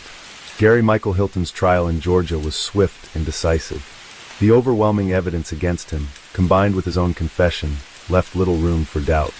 In January 2008, just weeks after Meredith Emerson's murder, Hilton agreed to plead guilty to her kidnapping and killing in exchange for a life sentence without the possibility of parole. The plea deal was, in part, an effort to spare Meredith's family the agony of a prolonged trial and to prevent the possibility of Hilton appealing a death sentence. However, the resolution of the Georgia case did not mean the end of Hilton's legal troubles. Investigators in Florida and North Carolina were determined to hold him accountable for other murders that bore striking similarities to Meredith's case. Their pursuit of justice led to a much darker revelation. Hilton had been a serial killer, preying on unsuspecting hikers across the southeastern United States for years. One of the most significant cases tied to Hilton was the brutal murder of Cheryl Dunlap, a 46-year-old nurse and Sunday school teacher from Florida. She had disappeared in December 2007, just weeks before Meredith's killing. Her car had been found abandoned near the Apalachicola National Forest, and her body was later discovered in the woods. Like Meredith, she had been held captive before being murdered, and her body had been decapitated in an apparent effort to hinder identification. Surveillance footage showed Hilton attempting to withdraw money from her bank account at an ATM, just as he had done with Meredith. Unlike in Georgia, Florida prosecutors sought the death penalty for Hilton. The case went to trial in February 2011, and the jury heard chilling details about Cheryl's final days. Forensic evidence, witness testimony, and Hilton's own incriminating statements left no doubt about his guilt. After deliberating for just a few hours, the jury returned with a guilty verdict.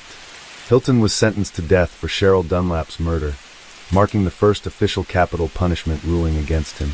As Hilton sat on death row in Florida, North Carolina prosecutors prepared to charge him for yet another murder, that of John and Irene Bryant, a couple in their 80s who had gone missing in the Pisgah National Forest in October 2007. The Bryants, both experienced hikers, had vanished under suspicious circumstances. Irene's body was discovered first, showing evidence of blunt force trauma, while John's remains were found months later. Hilton had again used his familiar tactic, forcing his victims to provide ATM PIN codes before killing them. Bank records and surveillance footage placed him near the scenes of the crimes, strengthening the case against him. The horrifying realization that Hilton had been hunting in national parks for years sent shockwaves through law enforcement agencies and the public. He had carefully chosen his victims, targeting those who were alone or in secluded areas, places where screams would go unheard and where law enforcement presence was minimal. Meredith Emerson's case, in particular, had exposed just how dangerous these remote hiking trails could be. Her story led to heightened safety awareness campaigns across the Appalachian Trail and other popular hiking destinations.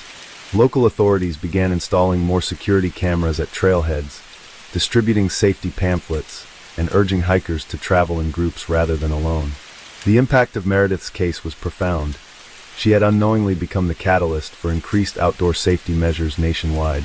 Despite his multiple convictions and the death sentence he received in Florida, Hilton remained a subject of interest in other cold cases.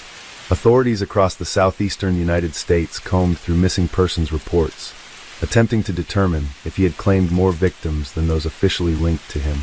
His transient lifestyle, lack of strong ties to any one place, and ability to move undetected made it difficult to establish the full extent of his crimes.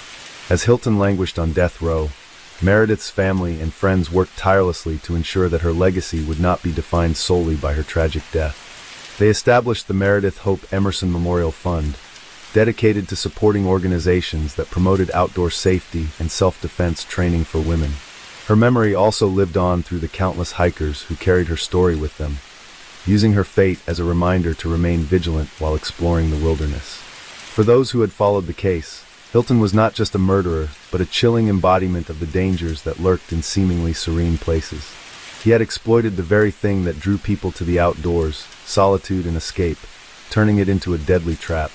His ability to blend into these environments, posing as a harmless drifter, made him one of the most dangerous predators law enforcement had encountered in years. Although justice had been served, the scars left by Hilton's crimes remained. Families of the victims struggled to find closure, knowing their loved ones had suffered at the hands of a remorseless killer. Yet, amid the sorrow, there was also a sense of resilience. Meredith's bravery in resisting her attacker, even in her final moments, served as an inspiration to many. Her refusal to give up her correct ATM PIN for days had bought crucial time that ultimately allowed authorities to track down Hilton before he could claim another life. As time passed, the case faded from the headlines, but its impact endured. The story of Meredith Emerson was not just one of loss, but of strength, courage, and the power of the human spirit. Her determination, even in the face of terror, stood as a testament to the will to survive. Though Hilton's crimes had left a trail of devastation, Meredith's story became a symbol of hope, a reminder that even in the darkest moments, bravery and resilience can shine through. Gary Michael Hilton remains on death row in Florida, where he awaits execution. His name may fade over time, but the legacy of those he took from the world, especially Meredith Emerson, will never be forgotten. Story 6. In early January 2008, the quiet community of Lower Alsace Township, Pennsylvania, was shaken by a violent incident that would leave a lasting impact on its residents. Antietam Middle Senior High School, known for its close-knit student body and dedicated faculty, became the unexpected scene of a harrowing attack that highlighted the vulnerabilities present even in seemingly safe environments. On January 8, 2008, as students settled into their morning classes, 13-year-old Ian Chimenko, a student at Antietam Middle Senior High School, entered a classroom armed with a knife and a blowtorch. Without warning, he began attacking his classmates, stabbing 3 students before faculty members could intervene. In the ensuing chaos, Chimenko used the blowtorch to hold teachers and students at bay, creating a terrifying standoff. Eventually, staff members managed to subdue him, preventing further injuries. The injured students were rushed to a nearby hospital, where they received treatment for their wounds. Fortunately, all 3 survived the attack, but the psychological scars would linger long after their physical injuries healed. The incident sent shockwaves through the community, leaving parents, students, and educators grappling with questions about safety and the underlying causes of such violence. In the days following the attack, authorities launched an investigation into Chimenko's background, seeking to understand what might have led a young teenager to commit such a violent act. Interviews with classmates and teachers painted a complex picture. Some described Ian as a quiet and introverted student who had few friends and often kept to himself. Others noted that he had been the target of bullying, which may have contributed to feelings of isolation and anger. Mental health professionals were brought in to assess Chimenko's psychological state. Preliminary evaluations suggested that he may have been suffering from untreated mental health issues, including depression and anxiety. The combination of social isolation, potential bullying, and mental health struggles likely created a volatile situation that culminated in the tragic events of that January morning. The attack at Antietam Middle Senior High School prompted a broader discussion about school safety and the importance of mental health resources for students. Parents demanded to know how a student could bring weapons into the school undetected and what measures would be implemented to prevent such incidents in the future. The school administration faced intense scrutiny, leading to a comprehensive review of security protocols. In response, the school district implemented several changes aimed at enhancing safety and supporting student well-being. Metal detectors were installed at all entrances, and a policy requiring clear backpacks was enacted to make it more difficult for students to conceal weapons. Additionally, the district increased the presence of school resource officers and provided training for staff on how to recognize and respond to signs of potential violence. Recognizing the critical role of mental health in preventing such tragedies, the district also expanded access to counseling services. They established partnerships with local mental health organizations to provide on-site support for students and created programs aimed at fostering a more inclusive and supportive school environment. Anti-bullying initiatives were strengthened, and efforts were made to encourage students to speak up if they or their peers were struggling. The legal proceedings against Ian Chimenko were complex, given his age and the circumstances surrounding the attack. Prosecutors faced the difficult decision of whether to charge him as a juvenile or seek to have him tried as an adult. After much deliberation, it was decided that Ian would be tried in juvenile court, with a focus on rehabilitation rather than punishment. Throughout the trial, Ian's defense attorneys highlighted his struggles with mental health and the bullying he had endured. They argued that he was a troubled young boy who needed treatment and support, not incarceration. The court ultimately sentenced Ian to a juvenile detention facility, where he would receive counseling and educational services aimed at addressing the root causes of his behavior. The attack at Antietam Middle Senior High School served as a stark reminder of the challenges schools face in ensuring the safety and well-being of their students. It underscored the importance of early intervention, mental health support, and the creation of a school culture where students feel valued and connected. While the community of Lower Alsace Township continues to heal from the events of that day, the lessons learned have led to meaningful changes aimed at preventing such tragedies in the future. In the aftermath of the January 8, 2008, attack at Antietam Middle Senior High School, the community of Lower Alsace Township, Pennsylvania, grappled with a profound sense of shock and disbelief. The incident, involving a 13-year-old student who assaulted his classmates with a knife and wielded a blowtorch, left 3 students injured and raised pressing questions about school safety, mental health, and the factors that could drive a young adolescent to commit such a violent act. As the initial chaos subsided, law enforcement and school officials began piecing together the sequence of events leading up to the attack. According to reports, the assailant, whose name was withheld due to his age, entered his English classroom that morning wearing a dark trench coat and listening to an MP3 player. Without warning, he brandished a knife and began slashing at nearby students, causing panic and confusion. In the ensuing turmoil, he overturned desks, threw books, and ignited firecrackers, further escalating the fear among his peers. Teachers and staff acted swiftly to subdue him, preventing more severe injuries.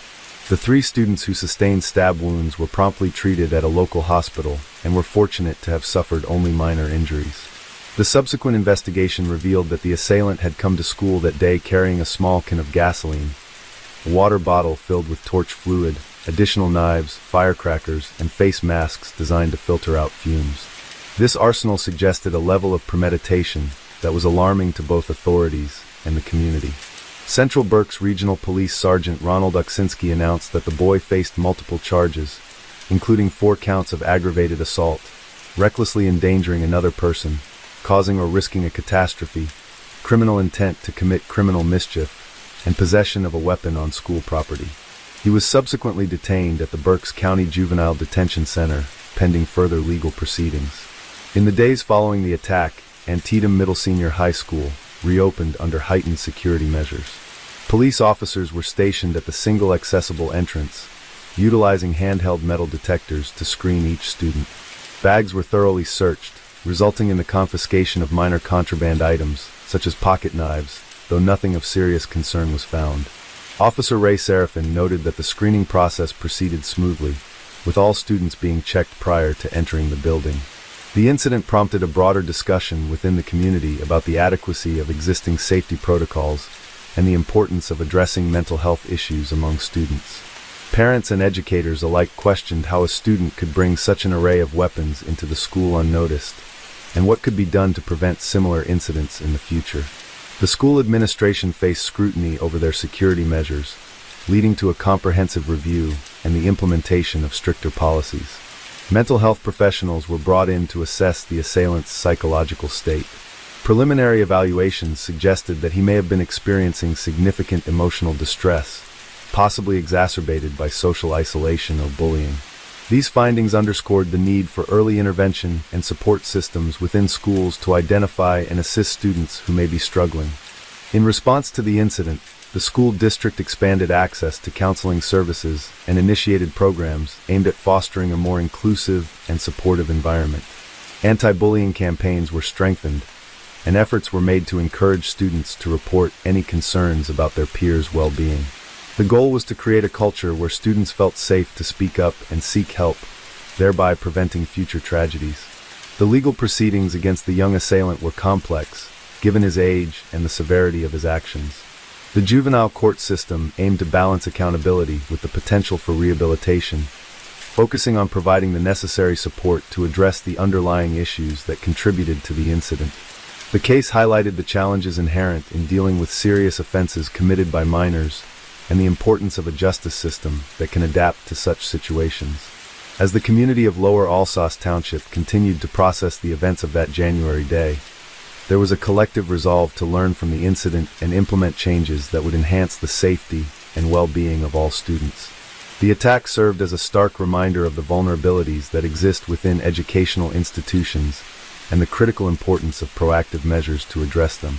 In the months that followed, the school district's efforts to improve security and support systems were met with cautious optimism. While no set of measures could guarantee absolute safety, the steps taken represented a commitment to creating a safer and more supportive environment for students and staff alike. The incident at Antietam Middle Senior High School became a catalyst for change, prompting a re-evaluation of policies and practices aimed at preventing future acts of violence and ensuring the well-being of the entire school community. In the aftermath of the January 8, 2008, attack at Antietam Middle Senior High School in Lower Alsace Township, Pennsylvania, the community faced the daunting task of healing and rebuilding trust within its educational environment. The incident, where a 13-year-old student assaulted classmates with a knife and wielded a blowtorch, left 3 students injured and countless others grappling with emotional trauma. As the initial shock subsided, attention turned to understanding the factors that contributed to such a violent outburst from a young adolescent. Investigations revealed that the assailant had left a note for his mother stating, "Mom, I'm so sorry. I love you. Goodbye," indicating a premeditated intent and personal turmoil. Peers described him as a quiet individual who had recently exhibited signs of distress, though the severity of his internal struggles remained largely unrecognized until the tragic event. The legal proceedings that followed were complex, given the assailant's age and the gravity of his actions. Authorities charged him with multiple offenses, including aggravated assault and recklessly endangering others. The juvenile justice system aimed to balance accountability with rehabilitation, focusing on addressing the underlying issues that led to the incident. This approach underscored the system's recognition of the potential for reform and the importance of providing support to troubled youths. In response to the attack, the Antietam School District implemented a series of measures to enhance safety and support for students and staff. Security protocols were overhauled, including the installation of metal detectors and the presence of law enforcement officers on campus. Additionally, the district expanded mental health resources, providing counseling services and establishing programs aimed at fostering a supportive and inclusive school culture.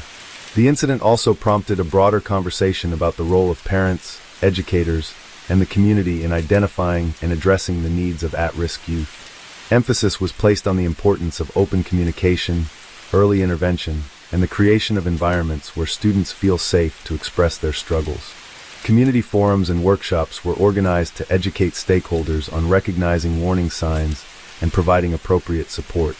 As the community of Lower Alsace Township worked towards recovery, the resilience and solidarity displayed served as a testament to its strength. The tragedy became a catalyst for change, leading to improved safety measures and a renewed commitment to the well-being of all students.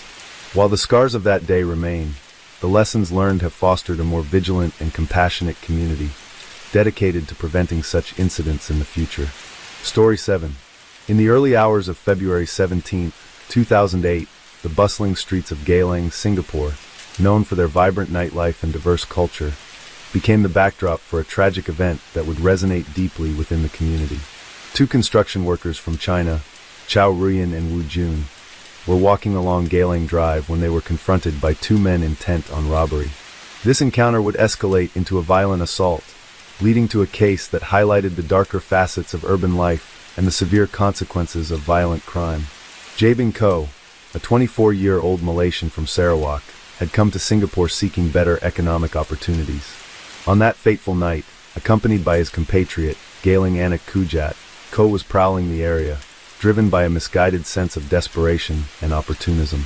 Spotting Chow and Wu, they perceived the two men as easy targets, potentially carrying cash or valuables.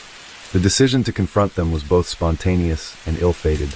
As they approached, a confrontation ensued.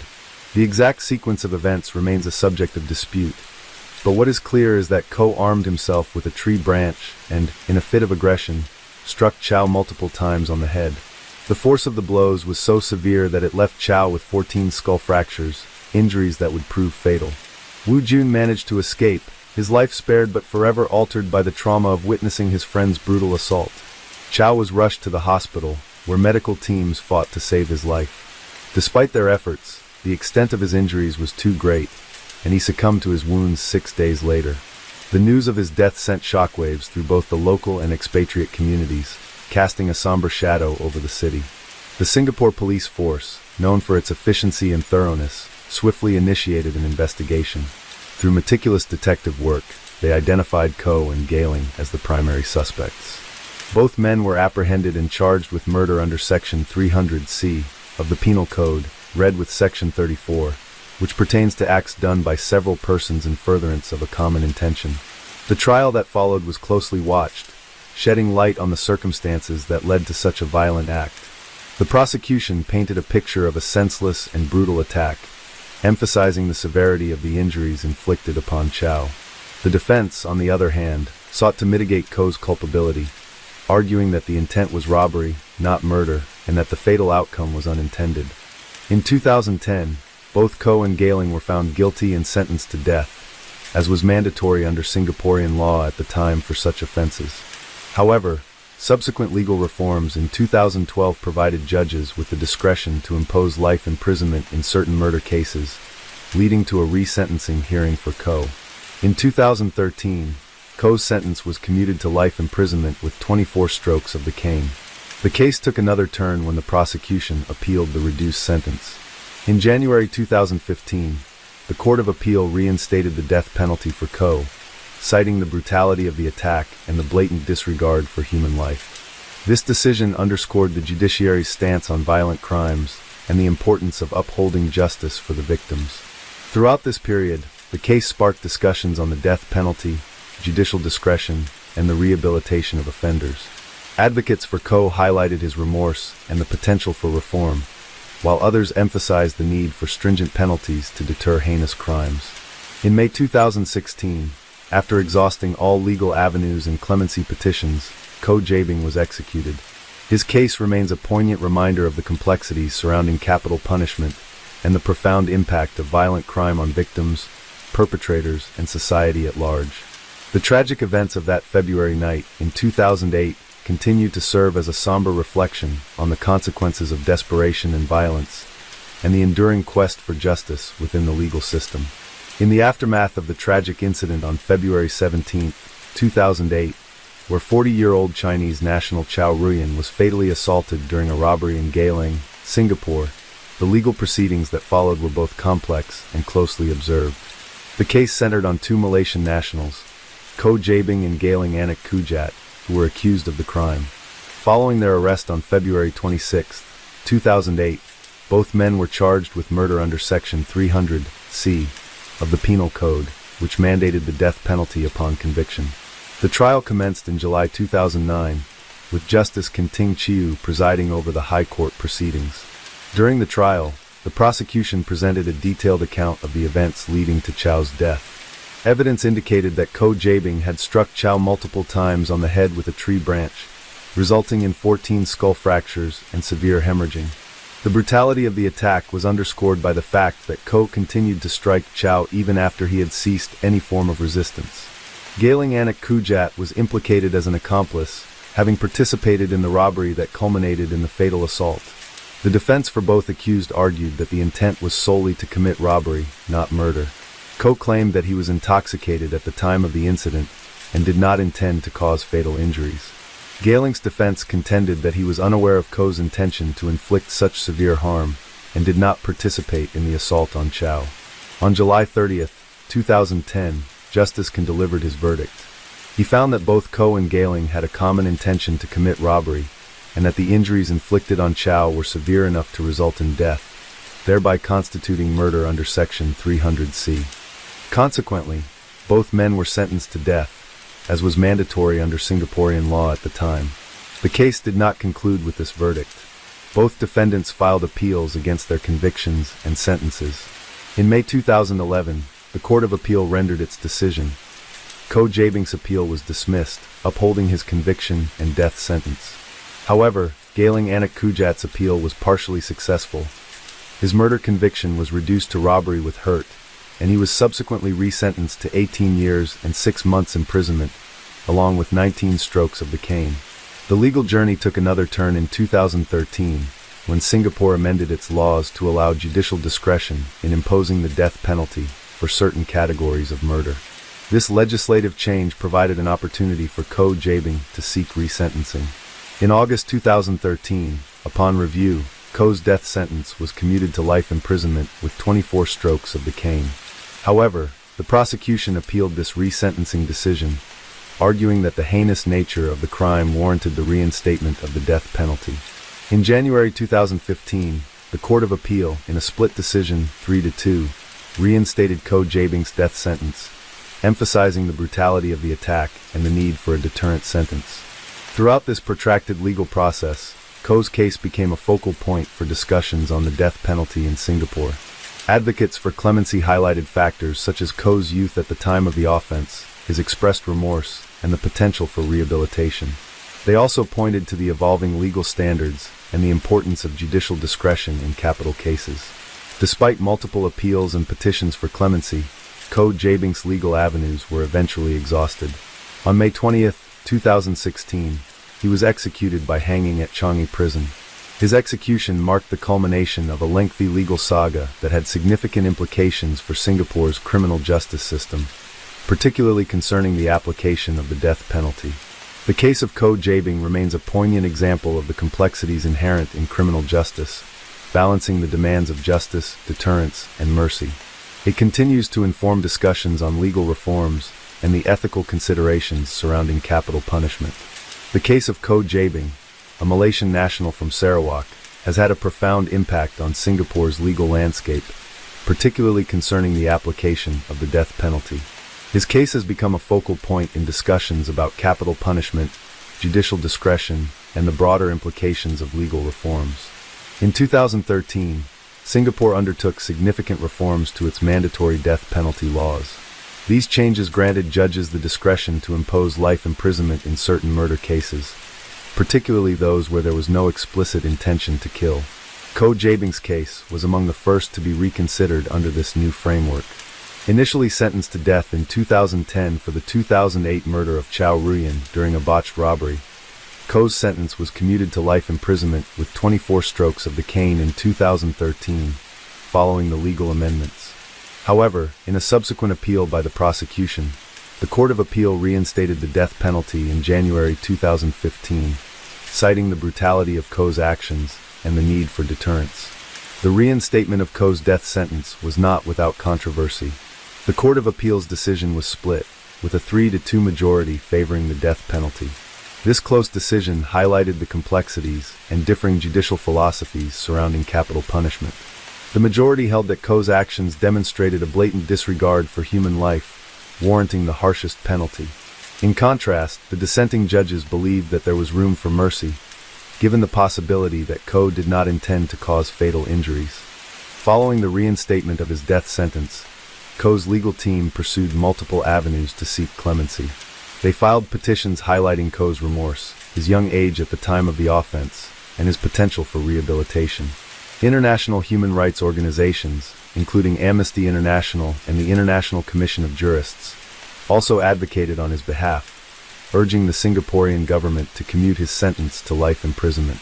Despite these efforts, all appeals and clemency petitions were ultimately denied. Koh Jabing's execution on May 20, 2016, marked a significant moment in Singapore's judicial history. Notably, his execution was carried out in the afternoon, deviating from the customary practice of conducting executions at dawn. This case has since been cited in subsequent legal proceedings and has influenced the sentencing framework in murder cases, particularly concerning the discretionary powers of judges in capital cases.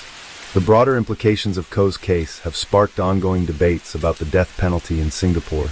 Proponents argue that capital punishment serves as a necessary deterrent against heinous crimes, ensuring justice for victims and maintaining public safety. They contend that the severity of Koh's actions justified the ultimate penalty, emphasizing the need to uphold the rule of law. Opponents, however, raise concerns about the irreversible nature of the death penalty and the potential for judicial errors. They highlight the moral and ethical considerations of state-sanctioned executions and advocate for alternative forms of punishment that allow for rehabilitation. Koh's case, with its multiple appeals and the eventual split decision by the Court of Appeal, underscores the complexities and potential fallibilities inherent in capital cases. In the years following Koh's execution, Singapore has continued to grapple with the application of the death penalty. While the 2013 legal reforms introduced greater judicial discretion, the fundamental debate over capital punishment persists. Cases like Koh's serve as critical reference points in these discussions, illustrating the delicate balance between justice, deterrence, and mercy. Internationally, Koh Jabing's case has drawn attention to Singapore's use of the death penalty, influencing perceptions of the country's legal system. Human rights organizations have cited his case in broader campaigns against capital punishment, advocating for moratoriums and the eventual abolition of the death penalty worldwide. Within Singapore, the legacy of Koh's case continues to inform legal practice and policy. It has prompted introspection within the judiciary regarding sentencing practices and has influenced subsequent rulings in capital cases. The case has also heightened public awareness about the complexities of the death penalty, contributing to ongoing discourse about the role of capital punishment in modern society. In conclusion, the case of Koh Jabing stands as a pivotal moment in Singapore's legal history. It encapsulates the tensions between justice and mercy, the challenges of legal reform, and the profound consequences of capital punishment. As Singapore continues to navigate these issues, Koh's case serves as a somber reminder of the weighty responsibilities borne by the judiciary and the enduring impact of its decisions on individuals and society at large. Story 8. In March 2008, a significant criminal case unfolded involving Richard Dickey Scruggs, a prominent trial lawyer known for his role in major tobacco litigation and Hurricane Katrina insurance claims. Scruggs was embroiled in a judicial bribery scandal that would ultimately lead to his downfall. The case centered on a dispute over legal fees from Hurricane Katrina settlements. Scruggs and his firm had successfully represented numerous policyholders against insurance companies, resulting in substantial settlements. However, disagreements arose between Scruggs and other attorneys regarding the distribution of these fees. One such dispute led to a lawsuit filed by attorney Johnny Jones in the Circuit Court of Lafayette County, Mississippi. In an attempt to secure a favorable ruling in this fee dispute, Scruggs conspired to bribe Circuit Judge Henry Lackey, who was presiding over the case. The plan involved offering Judge Lackey $40,000 in exchange for a favorable decision. Unbeknownst to Scruggs, Judge Lackey reported the bribery attempt to federal authorities and cooperated with an FBI investigation. On March 14, 2008, Scruggs pleaded guilty in federal court to conspiring to bribe Judge Lackey. This plea was a significant development, given Scruggs' prominence in the legal community. He was subsequently sentenced to 5 years in prison for the bribery charge. This case highlighted issues of corruption within the legal system and served as a cautionary tale about the ethical responsibilities of attorneys.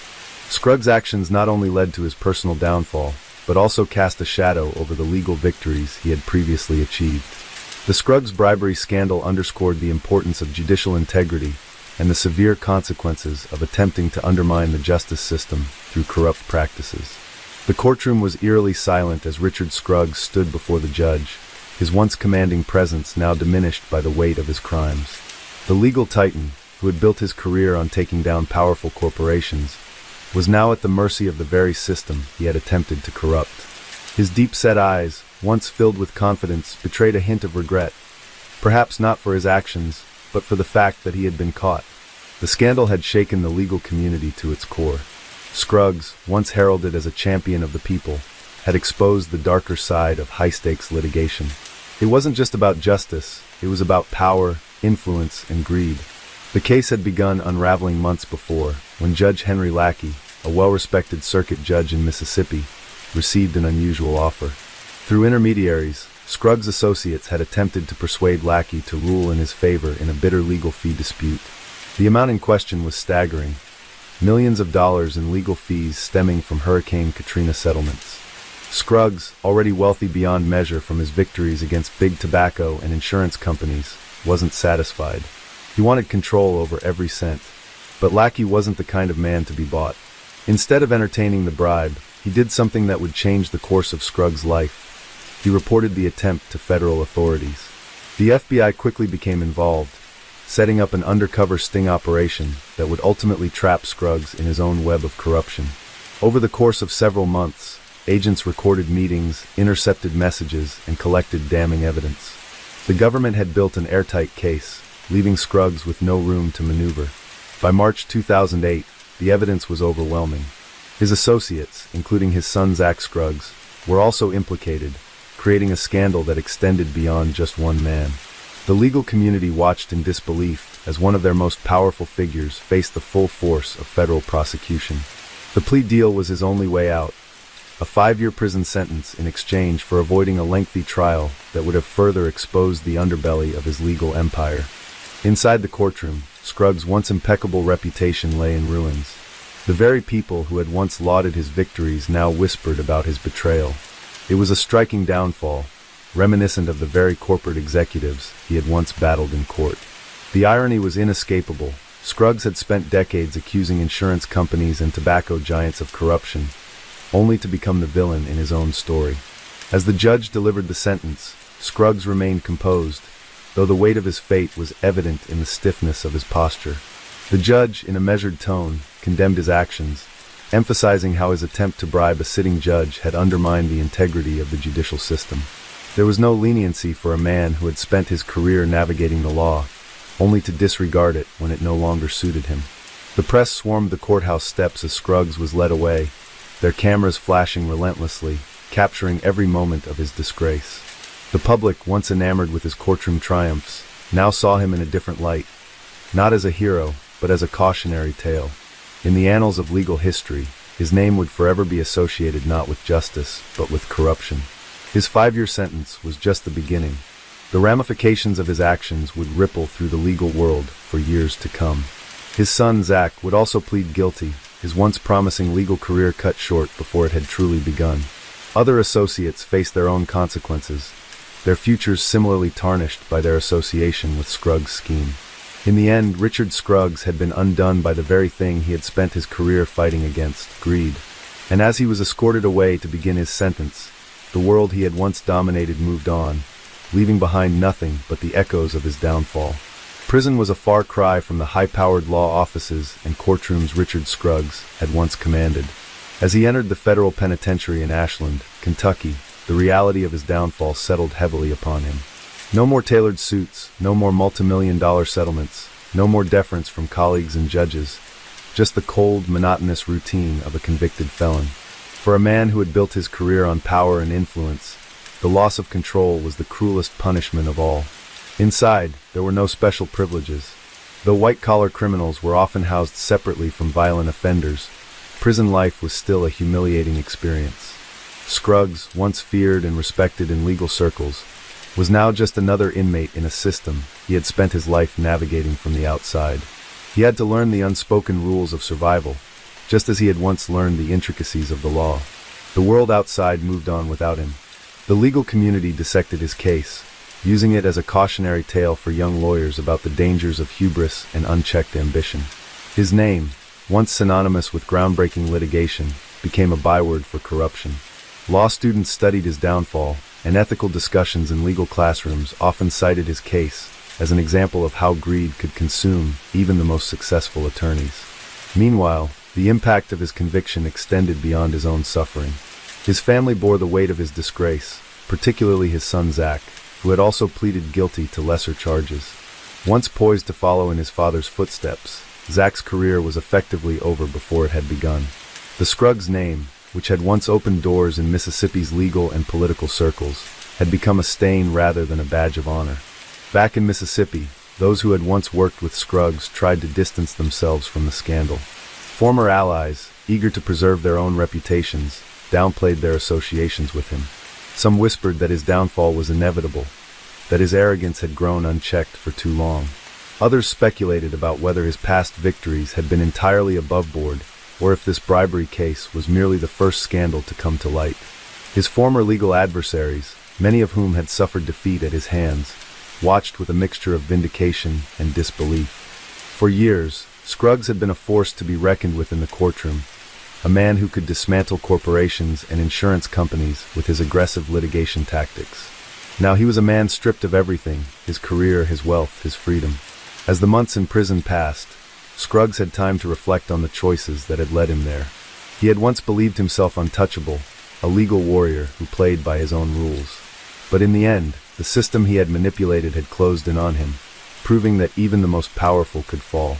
The years dragged on, and Scruggs adapted to life behind bars. He read voraciously, corresponded with family, and kept his mind active, but nothing could change the reality of his situation. The halls of power where he had once thrived were now out of reach. In 2012, after serving nearly his full sentence, he was released and returned to a world that no longer saw him as a titan of law. He would never practice again, his legacy forever tainted by the scandal that had sent him to prison. Though he attempted to rebuild some semblance of a life, the shadow of his crimes loomed over him. His story became a lesson, a reminder that no amount of success or wealth could place someone above the law. For Richard Scruggs, the fall from grace had been swift and brutal, a cautionary tale of ambition turned to greed, and of a man who had spent his life winning, until the day he lost everything. Story 9. In 2009, a criminal case emerged that captivated the American public and highlighted the complexities of the legal system. This case involved the arrest and subsequent trial of financier Bernard "Bernie" Madoff, who orchestrated one of the largest Ponzi schemes in history. Bernie Madoff was a well-respected figure on Wall Street, known for his role as the chairman of Bernard L. Madoff Investment Securities LLC, a firm he founded in 1960. Over the decades, Madoff built a reputation for delivering consistent, above-average returns to his investors, which included individuals, charities, and institutional clients. His firm was considered highly successful, and Madoff himself was seen as a financial wizard. However, beneath the veneer of success lay a fraudulent scheme that would eventually unravel. Madoff was running a Ponzi scheme, a form of fraud that involves paying returns to earlier investors using the capital of newer investors, rather than from profit earned by the operation of a legitimate business. This scheme relies on a continuous influx of new investments to provide returns to existing investors, creating the illusion of a profitable enterprise. The collapse of Madoff's scheme was precipitated by the financial crisis of 2008. As the economy faltered, many investors sought to withdraw their funds, leading to a liquidity crisis for Madoff's firm. Unable to meet the redemption requests, the fraudulent nature of the operation became apparent. On December 11, 2008, Madoff was arrested and charged with securities fraud. The news of Madoff's arrest sent shockwaves through the financial community. Investors who had entrusted their life savings to Madoff were devastated, and the scale of the fraud was staggering. Estimates suggested that the losses amounted to approximately $65 billion, making it the largest Ponzi scheme ever uncovered. In the ensuing months, investigators delved into the operations of Madoff's firm, uncovering the intricate details of the scheme. It was revealed that Madoff had been falsifying account statements and trading records to create the appearance of legitimate profits. He used his reputation and connections to attract new investors, perpetuating the cycle of fraud. The impact of Madoff's fraud was far-reaching. Many individuals lost their entire life savings, and several charitable organizations were forced to close due to the loss of their endowments. The scandal also led to increased scrutiny of regulatory agencies, such as the Securities and Exchange Commission, SEC, which had failed to detect the fraud despite previous warnings and investigations. As the legal proceedings progressed, Madoff faced numerous charges, including securities fraud, investment advisor fraud, and money laundering. The case highlighted the vulnerabilities in the financial regulatory system and prompted calls for reform to prevent similar schemes in the future. In March 2009, Madoff pleaded guilty to all charges, expressing remorse for his actions. He was subsequently sentenced to 150 years in prison, effectively a life sentence for the then 71-year-old financier. The severity of the sentence reflected the enormous impact of his crimes and served as a deterrent to others who might consider engaging in similar fraudulent activities. The Madoff case remains a significant event in the history of financial crime in the United States.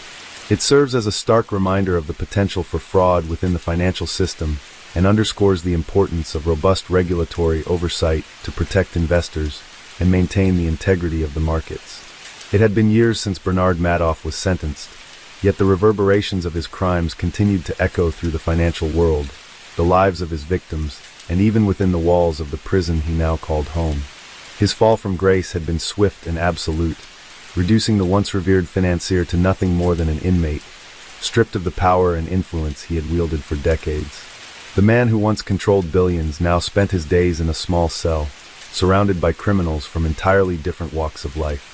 Inside the medium-security prison in Butner, North Carolina, Madoff was not met with violence or hostility, as one might expect for a man who had financially ruined so many. Instead, he became something of an anomaly, an old man among thieves, murderers, and drug dealers, yet one whose crimes were so far removed from the street-level offenses of most inmates that he existed in a strange limbo. Some saw him as just another con artist who had finally been caught. Others, particularly those who had once dabbled in fraud themselves, were almost in awe of the scale of his deception. For the first time in decades, Madoff had nothing to scheme, no numbers to manipulate, no investors to mislead. His days were monotonous, filled with the dull routines of prison life, early wake-ups, assigned labor, tasteless cafeteria meals, and the inescapable reality of confinement. He was no longer Bernie Madoff, the Wall Street Titan. He was simply inmate #61727-054. Yet even in prison, the consequences of his crimes continued to unfold. His victims, numbering in the thousands, spent years trying to rebuild their lives, but for many, the damage was irreparable. Some had lost their entire life savings and found themselves destitute in their retirement years. Charitable foundations that had invested with Madoff collapsed overnight, leaving the causes they supported without funding. Families who had entrusted their wealth to him were left shattered, betrayed not just by the man himself, but by a financial system that had failed to stop him sooner. The psychological toll was just as severe as the financial devastation. Stories emerged of investors who had taken their own lives in despair after discovering they had lost everything. Among the most notable tragedies was the death of René Magan de la Villehutchet, a French aristocrat and money manager who had personally invested and lost millions with Madoff. Unable to face the reality of his ruined fortune and the losses suffered by his clients, he was found dead in his New York office, having taken his own life in the wake of the scandal. Even Madoff's own family was not spared from the fallout. His sons, Mark and Andrew, had both worked in the firm but claimed they had no knowledge of the fraud their father had orchestrated. Whether or not they were complicit was a matter of intense debate, but regardless of their innocence or guilt, they bore the stigma of the Madoff name. Mark, unable to cope with the disgrace and the relentless suspicion, hanged himself in his apartment on the second anniversary of his father's arrest, his young child asleep in the next room. Andrew, meanwhile, battled cancer, a fight many believed was exacerbated by the stress and shame of his father's crimes. He passed away in 2014, leaving behind a legacy tainted by association. Madoff himself, even as he aged and his health deteriorated, remained a man of contradictions. At times, he expressed remorse, acknowledging the pain he had caused and admitting that he had destroyed countless lives, including those of his own family. Yet there were also moments when he seemed unable, or unwilling, to fully accept the gravity of what he had done. He occasionally downplayed his guilt, suggesting that his clients should have known better, that they had been complicit in their own greed by believing in returns that were too good to be true. As the years passed, Madoff's world grew smaller. His health declined, and he became a frail shadow of the powerful financier he had once been. The man who had once controlled a financial empire was now confined to a prison infirmary, suffering from kidney disease and other ailments. He petitioned for compassionate release in 2020, arguing that he was terminally ill and had less than 18 months to live. The request was denied. The Bureau of Prisons determined that the severity of his crimes warranted no leniency, and so he remained in Butner, serving out the sentence that would ultimately be his last. On April 14, 2021, Bernard Madoff died in prison at the age of 82. There was no grand farewell, no final attempt at redemption. His name had long since become synonymous with fraud, and his death, though marking the end of a chapter, did little to ease the suffering of those he had deceived. The financial world moved on, the legal system continued to evolve, and new scandals emerged. Yet the Madoff saga remained a stark reminder of the dangers of unchecked greed and the catastrophic consequences of deception at the highest levels. In the end, Bernie Madoff did not die as a Wall Street legend, nor as a misunderstood genius. He died as a fraud, a man whose ambition had consumed him, leaving behind a legacy of ruin and betrayal. And though his physical presence was gone, the scars he left on his victims, his family, and the financial world would endure long after his name faded from the headlines. As Bernie Madoff sat in his prison cell, the world outside continued to grapple with the consequences of his crimes. His victims, numbering in the thousands, faced financial ruin, legal battles, and the emotional devastation of betrayal. Many had spent decades building their fortunes, only to see them vanish in an instant. Retirees who had planned for a comfortable future now found themselves struggling to pay for basic necessities. Charitable organizations that had relied on Madoff's firm for investment returns collapsed, their missions cut short by the largest Ponzi scheme in history. The scale of the damage was almost incomprehensible. Estimates placed the total losses at $65 billion, though the actual amount of money Madoff had physically stolen was closer to $18 billion. The difference represented the fictitious profits he had promised to his clients, illusory wealth that had never existed.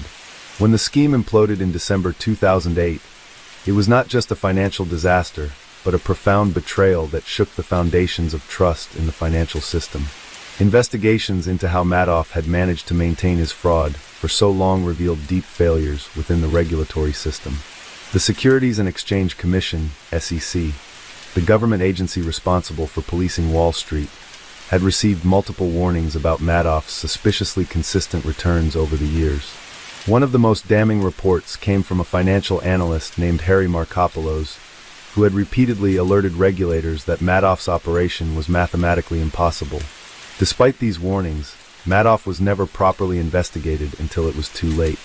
The scandal exposed serious flaws in regulatory oversight and led to widespread calls for reform. But while lawmakers debated how to prevent another Ponzi scheme of this magnitude, the people who had lost everything were left to pick up the pieces. Many turned to litigation in an effort to recover their money. Irving Picard, the court-appointed trustee in charge of recovering funds for Madoff's victims, worked tirelessly to claw back assets from those who had profited from the scheme, including banks, hedge funds, and even individuals who had unknowingly received fraudulent returns. His efforts ultimately resulted in the recovery of billions of dollars, but for many victims, the compensation was too little too late. For Madoff's family, the fallout was just as devastating. His wife, Ruth, who had once enjoyed a life of luxury in their multi-million-dollar Manhattan penthouse, found herself a social pariah. Though she initially defended her husband, she later claimed that she had been unaware of his crimes. She agreed to forfeit nearly all of their assets, leaving her with only a fraction of the wealth they had once possessed. She moved into a modest rental home in Florida, attempting to live out the rest of her life in relative obscurity. Madoff's two sons, Mark and Andrew, who had worked at their father's firm but insisted they had no knowledge of the fraud, faced relentless public scrutiny.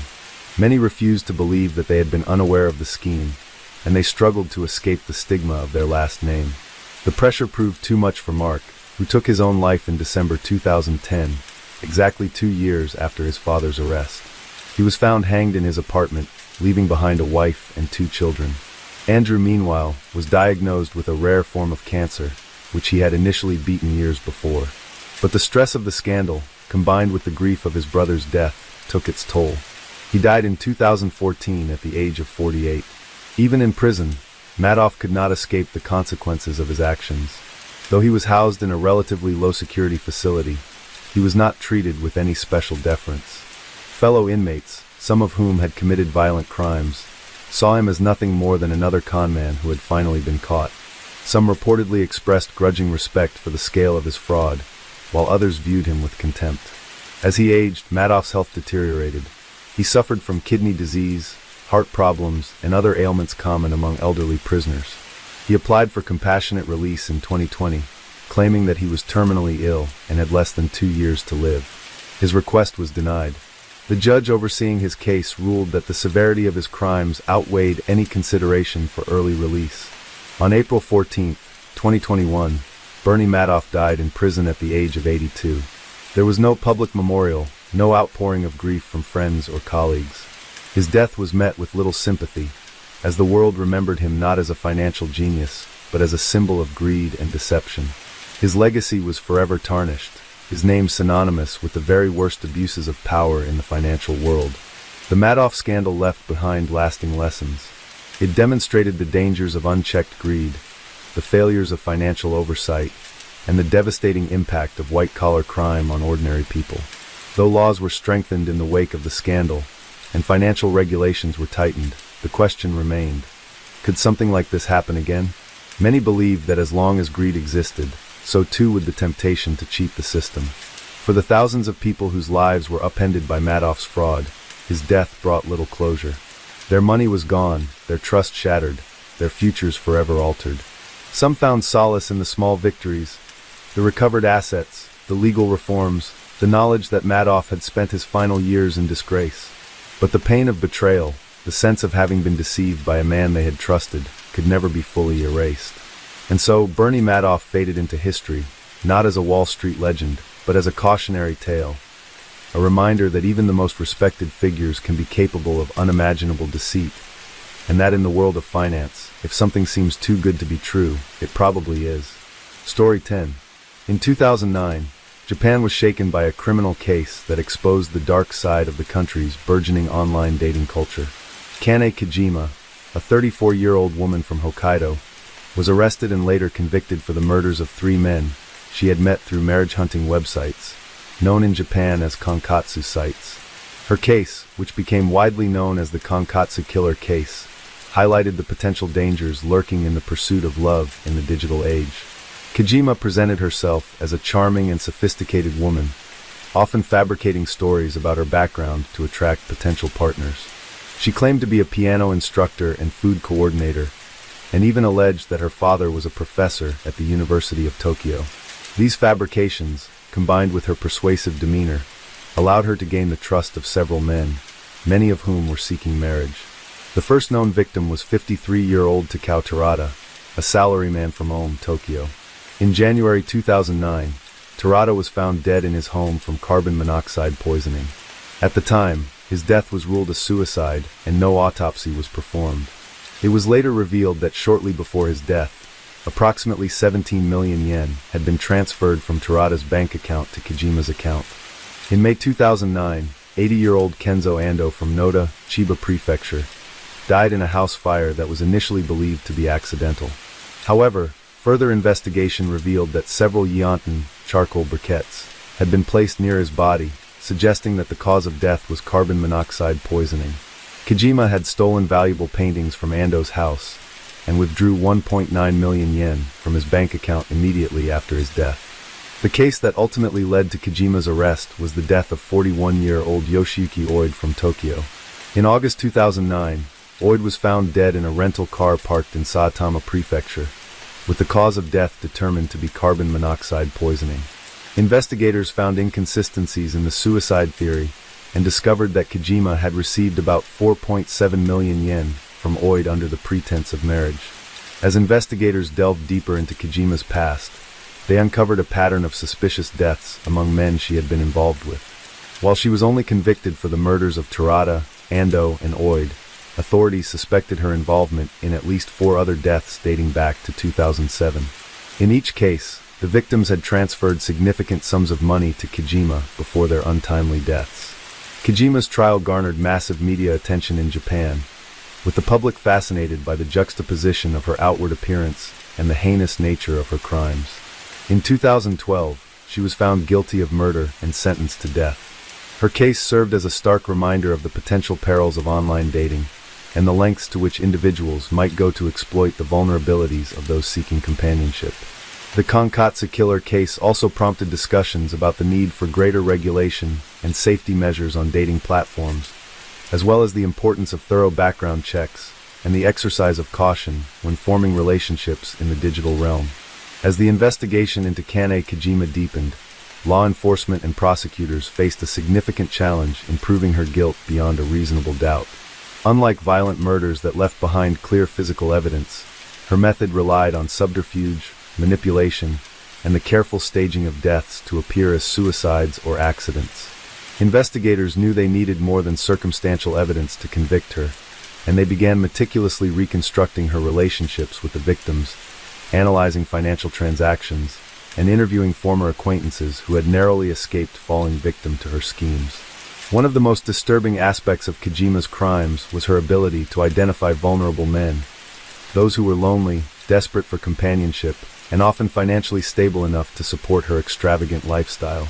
She primarily targeted older men, or those who were socially awkward, preying on their desire for love and marriage. Through online dating platforms, she would craft an idealized version of herself, portraying a warm and affectionate woman eager to settle down. She fabricated elaborate backstories, claiming to be from a prestigious family or to have a successful career, all designed to earn the trust of her potential victims. Once she had ensnared a man, Kojima wasted no time in securing financial benefits. She was a master of persuasion, convincing her victims to shower her with expensive gifts, cover her living expenses, or directly transfer large sums of money to her account under the pretense of wedding preparations or emergency situations. In many cases, she would claim that she had financial troubles or needed urgent funds for medical expenses, creating a sense of obligation in her partners.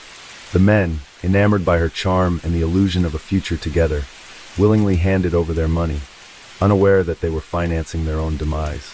The turning point in the case came when investigators discovered a clear pattern in the deaths of her victims. Though each case had initially been classified as suicide or accidental, detectives noted striking similarities. All the victims had died from carbon monoxide poisoning, often with charcoal briquettes found nearby. While charcoal burning suicides were not unheard of in Japan, the repetition of this specific method, combined with Kojima's financial gain from each death, raised red flags. Further forensic analysis suggested that in at least some of the cases, the victims had likely been drugged before the carbon monoxide exposure, making it unlikely that they had willingly taken their own lives. Authorities also scrutinized Kojima's behavior following each death. Rather than showing grief or distress, she moved on almost immediately, seeking out new partners within days or even hours after a victim's passing. Phone records revealed that she continued to be active on dating sites and exchanged messages with multiple men simultaneously, suggesting that she was always on the lookout for her next target. Her financial records painted an equally damning picture: lavish shopping sprees, stays at luxury hotels, and extravagant purchases that were wholly inconsistent with her reported income. During her trial, the prosecution meticulously laid out the evidence against her, detailing her web of deceit and manipulation. They presented witness testimonies from former boyfriends who had managed to escape her clutches, many of whom described eerily similar experiences, being showered with affection, asked for money, and then abruptly discarded when they refused or when Kojima found a more lucrative target. Despite the overwhelming evidence, Kojima maintained her innocence, presenting herself as a misunderstood woman who had simply been unlucky in love. She argued that the men in question had taken their own lives due to financial or emotional distress unrelated to her. Her defense team claimed that there was no direct proof that she had murdered them, emphasizing the lack of eyewitness accounts or forensic evidence linking her directly to the deaths. However, the prosecution countered with a compelling narrative that left little room for doubt. They argued that Kojima had carefully orchestrated each death to avoid suspicion, using her victims' trust against them. The financial records, the eerie similarities in the manner of death, and her own suspicious behavior were enough to convince the court that these were not coincidences, but calculated murders carried out by a remorseless woman who viewed love and marriage as nothing more than financial transactions. As the trial continued, the media frenzy surrounding the case intensified. Public interest in the so-called Konkatsu killer reached new heights, with tabloids and television programs dissecting every aspect of her life. Many were fascinated by the stark contrast between her outward appearance, polite, well-groomed, and seemingly refined, and the cold-blooded nature of her alleged crimes. Some speculated that she was a sociopath who lacked genuine empathy, while others theorized that she had developed her deceptive tendencies as a survival mechanism, having lived a life full of financial struggles before turning to fraud and eventually murder. Throughout the proceedings, Kojima remained composed, often smirking in court or displaying an air of defiance. Unlike many defendants facing murder charges, she did not appear remorseful or anxious about her fate. Some saw this as an indication of her guilt, while others believed she was simply convinced that she could outmaneuver the justice system as she had done with her past victims. By the time the trial reached its conclusion, Japan had already made up its mind. Kane Kojima was a manipulative killer who had exploited and destroyed multiple lives for personal gain. The evidence was overwhelming, and as the verdict loomed, the world waited to see if justice would finally be served. When the judge finally delivered the verdict in March 2012, the courtroom was packed with journalists, legal analysts, and members of the public eager to hear the fate of Kane Kojima. As the chief judge read the decision, the room fell into an uneasy silence. Kojima, standing in the defendant's box, remained composed, her expression unreadable as she listened to the charges against her being upheld. The court found her guilty of murdering 3 men, Takao Terada, Kenzo Ando, and Yoshiyuki Oide, and sentenced her to death. The ruling was based on a web of circumstantial evidence that, when taken as a whole, painted a chilling picture of premeditated murder. Though there had been no eyewitnesses to the crimes and no direct forensic evidence linking Kojima to the actual moments of death, the judges ruled that the overwhelming similarities in the deaths, combined with her financial motives and the sheer number of victims, pointed unequivocally to guilt. Kojima's reaction was as calculated as ever. While she showed no outward signs of panic or distress, those present in the courtroom noted a flicker of something in her eyes. Perhaps surprise, perhaps the realization that her carefully constructed world had finally crumbled beyond repair. As the death sentence was announced, she merely nodded, as if acknowledging an inevitable conclusion. Despite the conviction, Kojima refused to accept responsibility. She immediately filed an appeal, maintaining her innocence and arguing that the case against her was built entirely on circumstantial evidence. Her legal team claimed that there was no definitive proof that she had poisoned or drugged the men, and they insisted that the deaths could still have been suicides or accidents. However, their argument failed to convince the appeals court, which upheld the original verdict in 2014. Even with the ruling in place, Japan's legal system ensured that the case would not end quickly. In Japan, death sentences are carried out by hanging, but executions can take years, if not decades, due to the lengthy appeals process and government policies that delay execution orders. Kojima, aware of this, continued to fight for her life, filing multiple appeals and seeking ways to overturn her sentence. Meanwhile, the families of her victims struggled to find closure. For them, justice had been served, but it could never bring back the men they had lost. Some relatives openly expressed their frustration that Kojima showed no remorse, no regret for the pain she had caused.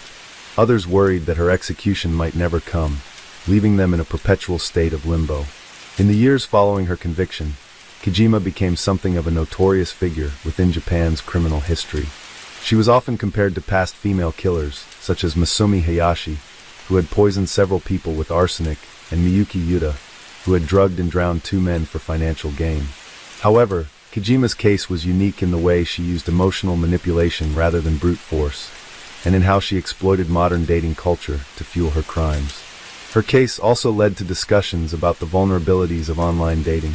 While many people used matchmaking sites for genuine connections, Kojima's ability to deceive and exploit lonely men served as a stark reminder that not everyone online had honest intentions. Experts in law enforcement and psychology debated whether there should be stricter regulations on dating services to prevent similar cases in the future. Some companies introduced additional identity verification measures, but there was little that could be done to fully prevent someone with Kojima's level of deception from preying on others. Inside prison, Kojima reportedly remained defiant. Unlike many prisoners on death row, who often fade into obscurity, she kept herself in the public eye by maintaining correspondence with supporters and even publishing a book from behind bars. In her writings, she portrayed herself as a victim of an unfair justice system, continuing to deny any involvement in the deaths of her former lovers. This only fueled public anger, as many saw it as yet another attempt to manipulate and control the narrative surrounding her crimes. Despite her claims of innocence, the evidence against her remained damning. Investigations into her past revealed that she had a history of financial fraud even before the murders. She had been involved in scams and fraudulent schemes for years, using different aliases to borrow money from men and businesses without ever repaying them.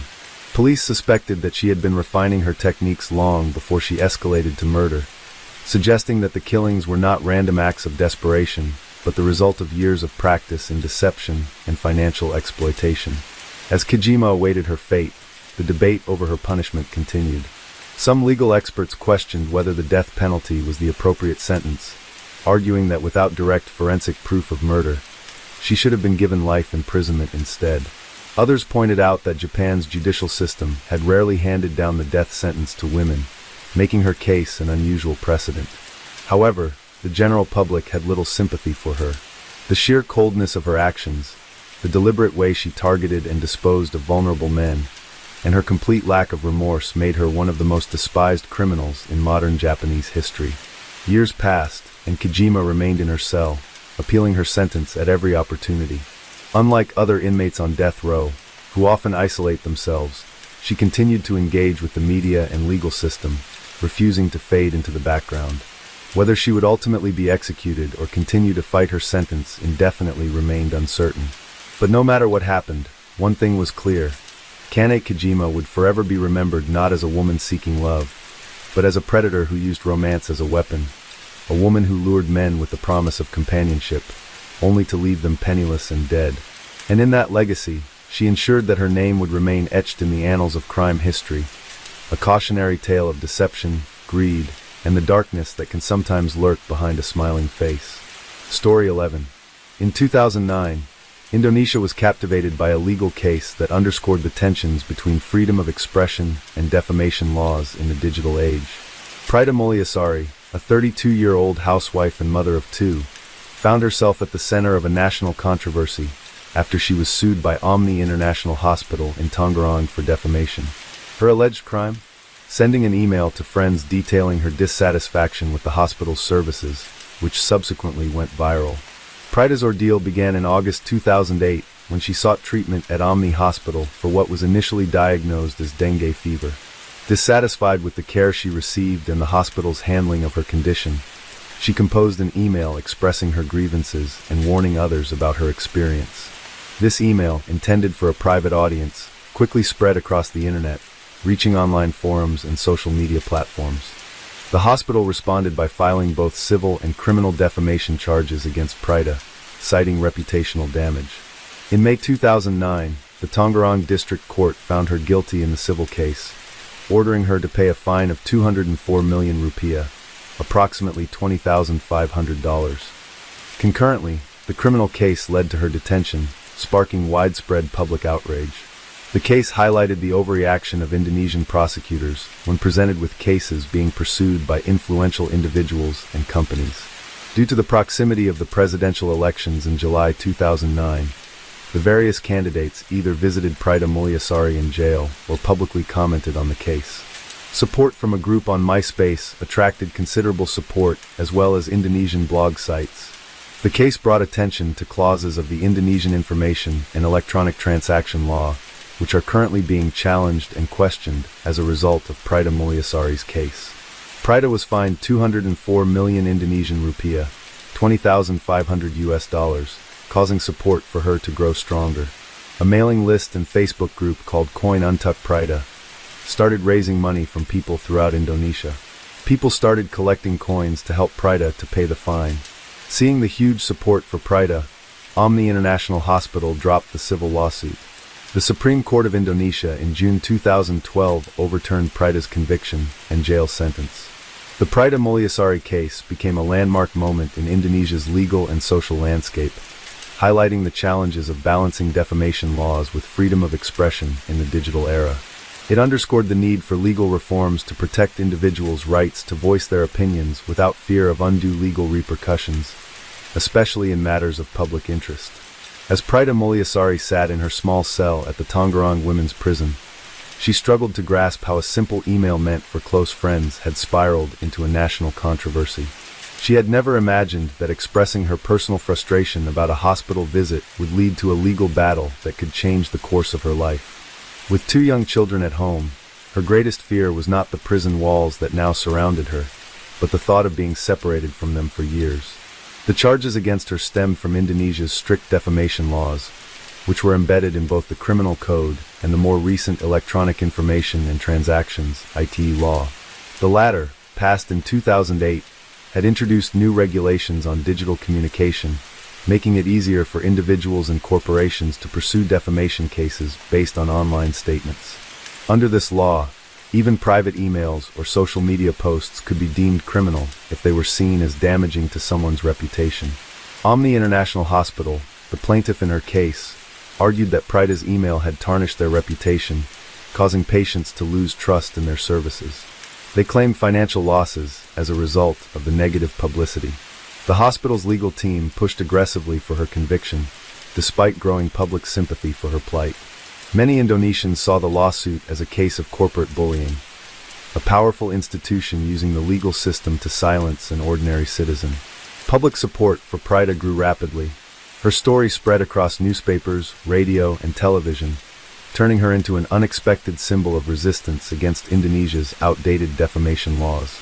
Bloggers, social media users, and human rights organizations rallied behind her, launching the campaign Coin Untuk Prida, Coins for Prida. Thousands of Indonesians from all walks of life began collecting spare change to help her pay the hefty 204 million Indonesian rupiah fine imposed by the civil court. The campaign gained immense traction, with people donating coins in jars, envelopes, and even sacks. Schools, offices, and community centers across the country became collection points for the donations. The case also caught the attention of Indonesia's political elite, as it unfolded just months before the 2009 presidential elections. Candidates, eager to align themselves with the growing wave of public anger, made statements in support of Prida.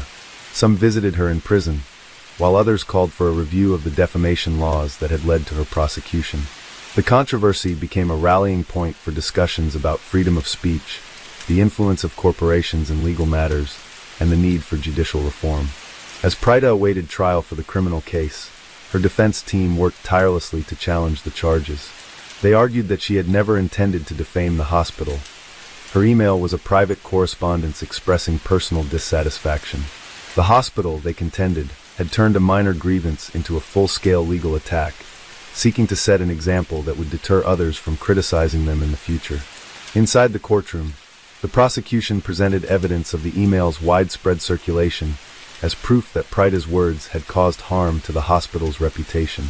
They argued that by making negative claims about the hospital's services, she had acted irresponsibly, damaging a business that provided critical medical care to the public. The judges listened attentively, aware that their decision would have far-reaching implications beyond this one case. Outside, protests grew louder. Activists staged demonstrations in front of government buildings, demanding justice for Prida and calling for a revision of the ITE law.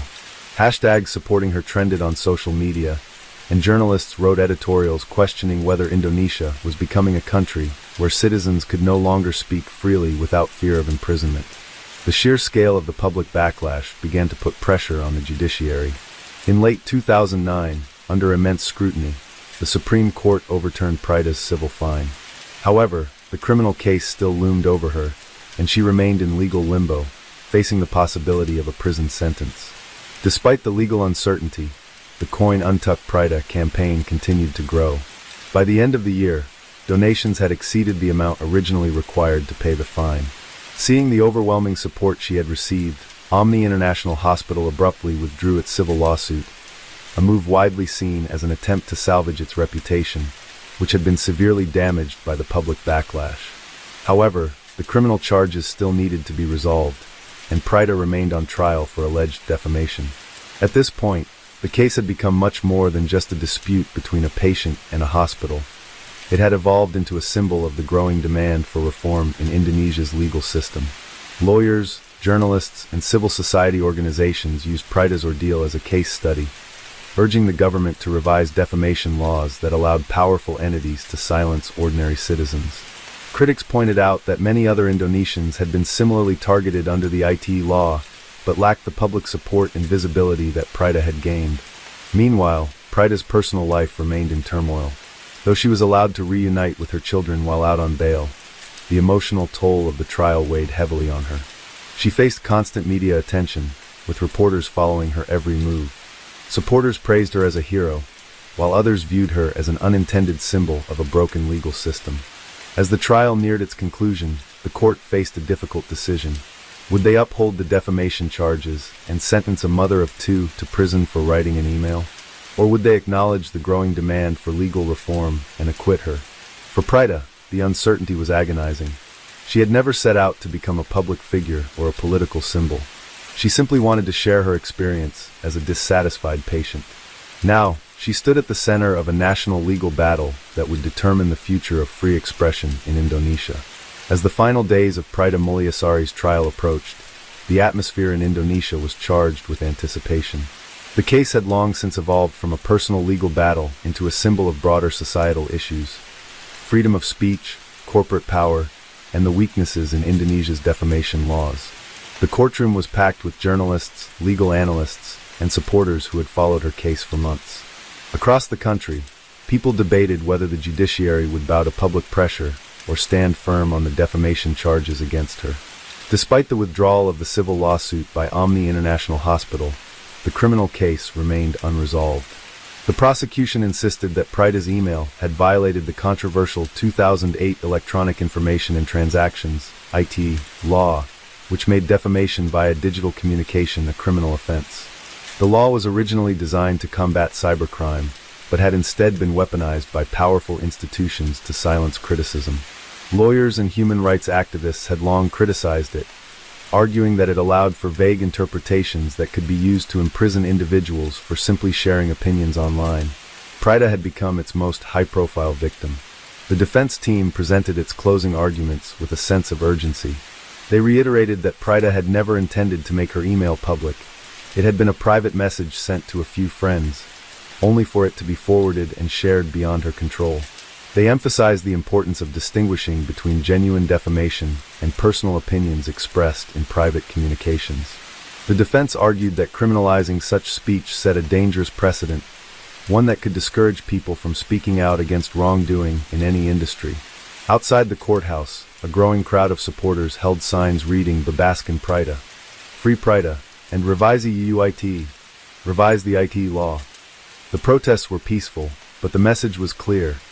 Indonesia's people would not accept a ruling that punished a citizen for sharing a personal experience.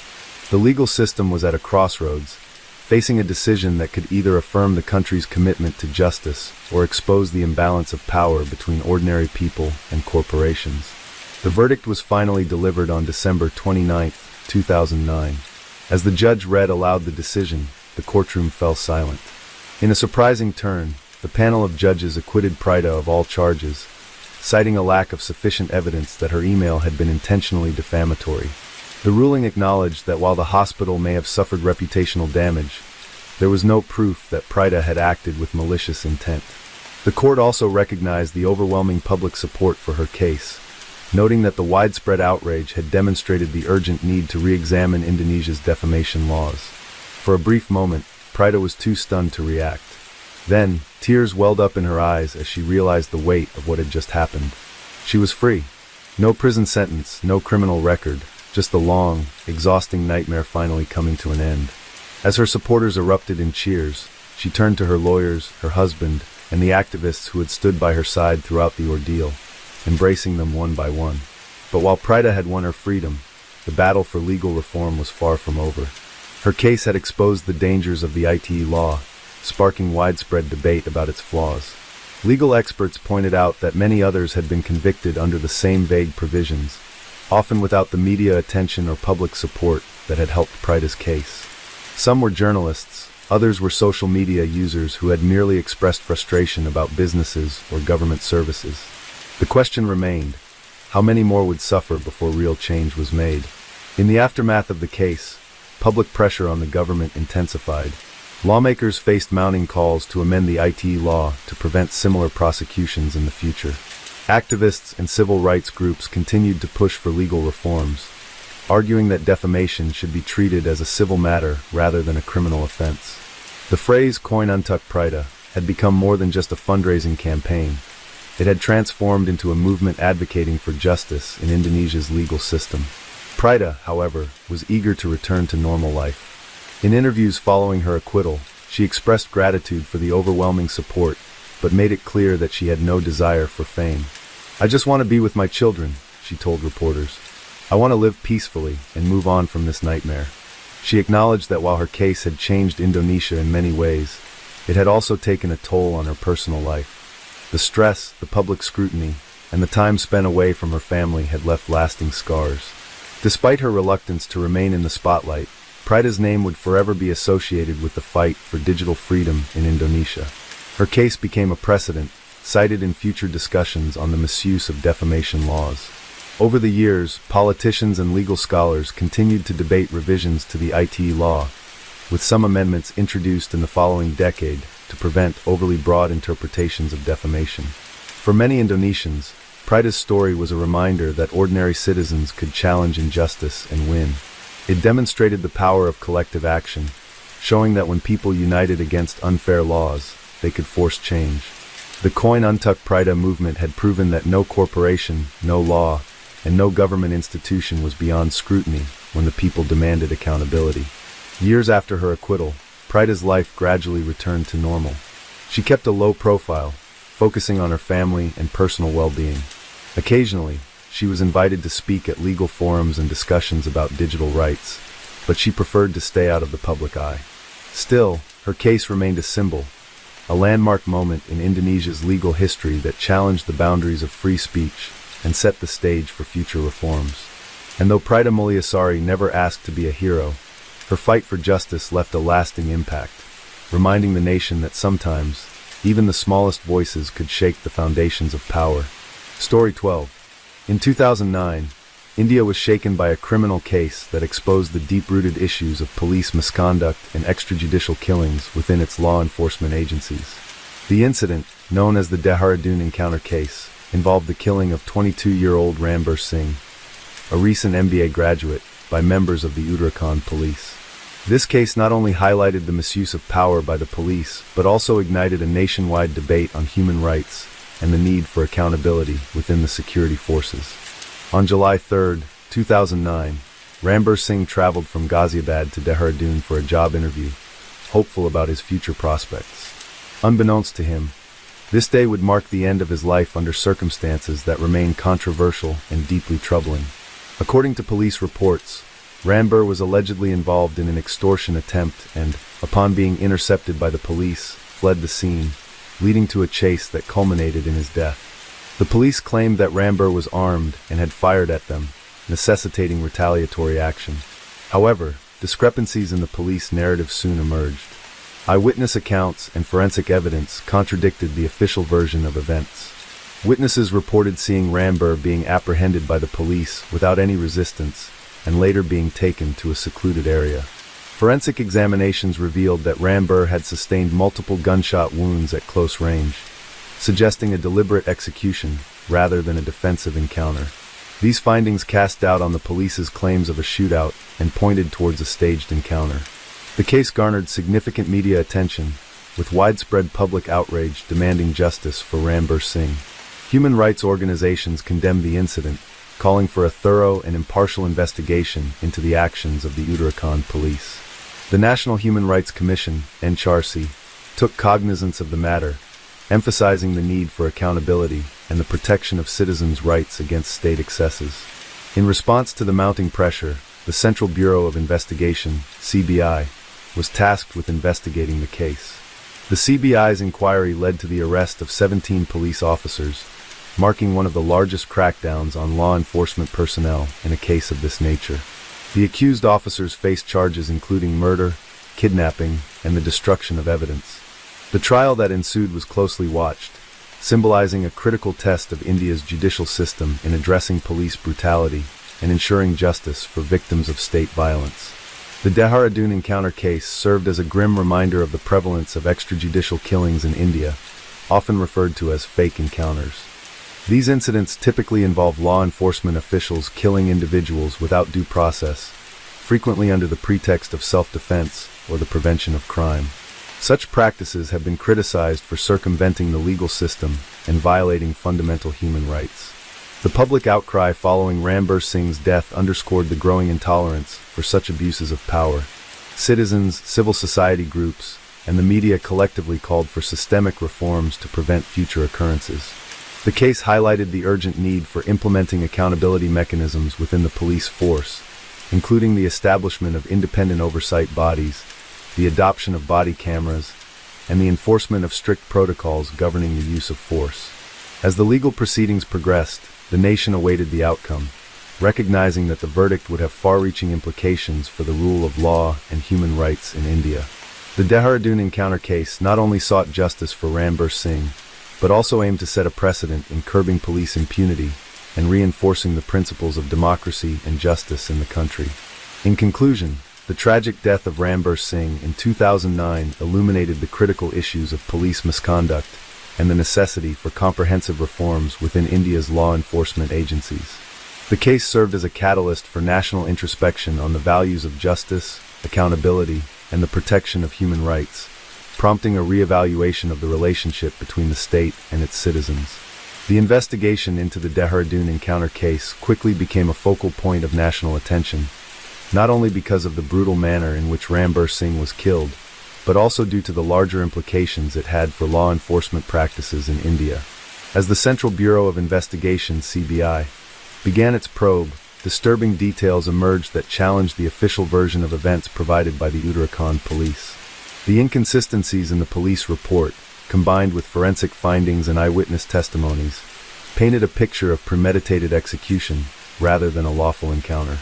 According to the police, Rambir Singh was part of a gang involved in extortion and had fired at the police when confronted, forcing them to retaliate in self-defense. However, multiple witnesses reported seeing Rambir alive and in police custody hours before his body was found riddled with bullets. Surveillance footage from a nearby area contradicted the police timeline, showing that Rambir had been taken away in a police vehicle after being apprehended. This raised serious concerns about the authenticity of the encounter and suggested that he had been killed in cold blood rather than in a shootout. The autopsy report further dismantled the police's self-defense claim. The forensic analysis revealed that Rambir had been shot multiple times at close range, with entry wounds on his back and signs of torture on his body. The bullets had been fired from an angle suggesting that he had been restrained or immobilized at the time of the shooting. There were also bruises and deep lacerations on his wrists, indicating that he had been handcuffed before being executed. These findings confirmed the fears of human rights activists and the victim's family, that Rambir had been deliberately killed in a staged encounter. As the details of the case became public, outrage spread across the country. The killing of a young MBA graduate with no criminal record led to an eruption of protests, particularly in Delhi and Uttarakhand, where students, activists, and ordinary citizens demanded justice. His family, devastated and seeking answers, accused the police of fabricating charges against Rambir to justify the encounter. They rejected the police's narrative and demanded an impartial investigation, which eventually led to the CBI being assigned to handle the case. The CBI's findings were damning. Their investigation revealed that 17 police officers were directly involved in the illegal detention, torture, and execution of Rambir Singh. Phone records, eyewitness testimonies, and forensic evidence proved that Rambir had been alive hours after his alleged shootout with the police. Investigators also uncovered attempts by the officers to manipulate evidence, including tampering with the crime scene and planting weapons near the victim's body to support their claim of a gunfight. It was becoming increasingly clear that this was not an isolated incident. Over the years, India had seen a troubling pattern of extrajudicial killings carried out under the guise of law enforcement. Known as fake encounters, these killings were often used as a means to eliminate individuals suspected of crimes without going through the legal process. While police officers justified such actions by claiming they were necessary to maintain law and order, critics argued that such encounters undermined the rule of law and allowed for unchecked police brutality. The revelations in Rambir's case intensified calls for police reform. Human rights organizations, legal experts, and civil society groups demanded stricter oversight of law enforcement agencies. They called for independent investigative bodies to review cases of alleged extrajudicial killings, the implementation of body cameras for police officers, and stronger accountability mechanisms to prevent abuses of power.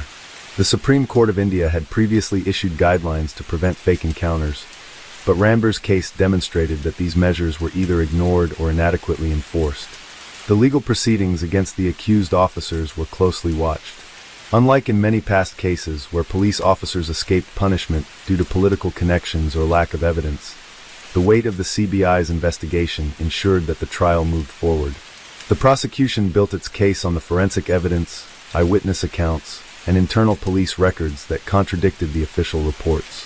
The defense, however, attempted to argue that Ramber had been involved in criminal activities and that the police had acted in self-defense, despite overwhelming evidence to the contrary. Meanwhile, the media played a crucial role in keeping the case in the public eye. News channels conducted interviews with legal experts, human rights activists, and Ramber's grieving family. His father, who had tirelessly fought for justice, became a central figure in the movement against police brutality. He appeared in press conferences, urging the government to take stronger action against officers who engaged in extrajudicial killings. Public sentiment remained strongly in favor of justice for Ramber. Candlelight vigils were held in major cities, students organized marches, and social media was flooded with messages condemning police impunity. The case had struck a nerve, symbolizing the larger struggle against institutional corruption and the abuse of power by those meant to protect citizens. As the trial progressed, the accused officers began to face mounting legal troubles. Evidence showed that they had not only killed an innocent man, but had also attempted to cover up their crime. One of the key pieces of evidence was the ballistic report, which showed that Ramber's hands had no gunpowder residue, proving that he had never fired a weapon, directly contradicting the police's claims. Furthermore, phone records placed several officers at an undisclosed location at the time of the alleged shootout, suggesting they had orchestrated the encounter away from public view. The prosecution demanded the maximum punishment for the accused officers, arguing that they had not only committed murder, but had also betrayed the trust placed in them as law enforcement officials. Legal experts noted that the case was a critical test for India's judiciary. If the officers were let off lightly, it would send a message that police could continue to operate with impunity. Despite the overwhelming evidence against them, the accused officers maintained their innocence. Their defense team argued that they had been following orders, and that the encounter had been a legitimate act of law enforcement. However, with each passing day, the prosecution systematically dismantled these claims, proving that Ramber had been unlawfully detained, tortured, and killed in cold blood. As the trial neared its conclusion, the nation waited anxiously for the verdict. The case had gone beyond the death of one individual. It had become a referendum on the state of policing in India. Would justice prevail, or would this become yet another instance where those in power escaped accountability? The outcome of the case would determine whether the country was willing to confront the deep-seated issues within its criminal justice system, or continue to allow extrajudicial killings to persist unchecked. The courtroom was packed as the trial reached its final stages. Journalists, legal experts, human rights activists, and ordinary citizens filled the seats, eager to witness the outcome of one of India's most closely watched criminal cases in years. Ramber Singh's family sat in the front row, his father's face etched with the pain of a long, exhausting fight for justice. The accused officers, wearing solemn expressions, awaited the verdict that would determine their fate. The weight of the proceedings was immense. This was not just about the brutal killing of a single man, but about the accountability of law enforcement in a country where extrajudicial killings had long been an open secret. The prosecution had meticulously dismantled the defense's arguments over the past several weeks. They presented forensic reports proving that Ramber was handcuffed and immobilized at the time of his death, and that the bullet trajectories indicated he had been shot at close range, execution style. Witnesses testified that they had seen the police take him into custody alive, contradicting the officer's claim that he was gunned down in a shootout. Call records placed several officers together at a secluded location at the time of the killing, reinforcing the theory that the encounter had been staged. The defense attempted to counter these claims by reiterating that Ramber had a criminal background, though they failed to provide any solid evidence to support this. Their narrative that the police acted in self-defense crumbled under scrutiny, as ballistic tests showed that Rambur had not fired a weapon. The defense's last hope rested on procedural loopholes and political influence, tactics that had worked in similar cases in the past. However, this time, the overwhelming public scrutiny made it difficult for any backdoor deals to be struck. The judge, recognizing the gravity of the case, took time to carefully weigh the evidence before delivering his ruling. The verdict finally arrived, and the courtroom held its collective breath as the judge began reading his decision. 17 police officers were found guilty of murder, kidnapping, and destruction of evidence. The ruling was historic. Rarely had such a large number of police personnel been convicted for an extrajudicial killing in India. The court acknowledged that the encounter had been staged, that Rambur Singh was an innocent man who had been falsely implicated, and that his execution was a gross violation of human rights. As the sentences were read, the emotions in the courtroom erupted. Rambur's father broke down in tears, his years of relentless struggle culminating in a hard-fought victory. Supporters of police reform celebrated the ruling as a crucial step toward justice and accountability. The convicted officers, many of whom had believed themselves untouchable, stood motionless as they realized they would spend years behind bars. The ruling set off a wave of reactions across the country. Legal experts hailed it as a landmark decision that would serve as a precedent for future cases of police brutality. Human rights organizations praised the judiciary for standing up against the culture of impunity that had long plagued the law enforcement system. The media dissected every aspect of the case, from the flawed police procedures to the broader implications of the verdict. Public sentiment was overwhelmingly in favor of the conviction, with many hoping that this would deter future cases of fake encounters.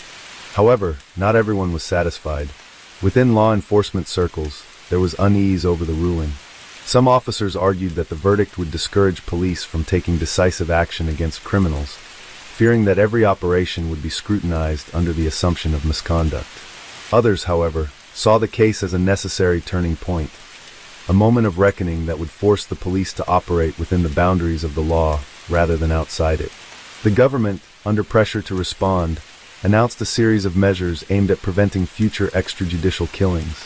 Proposals were made to install body cameras on officers involved in high-risk operations, strengthen independent oversight mechanisms, and create stricter guidelines for police encounters. While these reforms were welcomed, many activists remained skeptical about their implementation, pointing out that without genuine political will, such changes often remained on paper. Rambur's family, while relieved that justice had been served, knew that their battle was only one among many. They dedicated themselves to advocating for police accountability, joining forces with organizations that sought to end extrajudicial killings in India. Their story became a symbol of resistance, a reminder that ordinary citizens could take on the system and demand justice, no matter how powerful the accused were. Despite the victory in the courtroom, the fight was far from over. Other families who had lost loved ones in similar circumstances began coming forward, hoping that the momentum generated by the case could bring justice to their own tragedies. Investigations were reopened, legal petitions were filed, and discussions about police reform gained renewed urgency. The Dehradun encounter case remained a stark reminder of the dangers of unchecked power. It exposed the dark underbelly of law enforcement, where staged encounters had been normalized as a quick solution to crime. But it also demonstrated the power of perseverance, the ability of truth to prevail even in the face of systemic corruption. Years later, the case continued to be cited in legal debates and human rights reports. It became a reference point in court rulings, a warning to officers who believed they could act with impunity. While extrajudicial killings had not disappeared entirely, the conviction of the 17 officers sent a clear message. No one was above the law, not even those sworn to uphold it. For Rambur Singh's family, the victory was bittersweet. Their son would never return, his life stolen by those who had sworn to protect him. But in his name, a movement had been sparked, one that would push India toward a future where justice was not merely a privilege, but a right for all.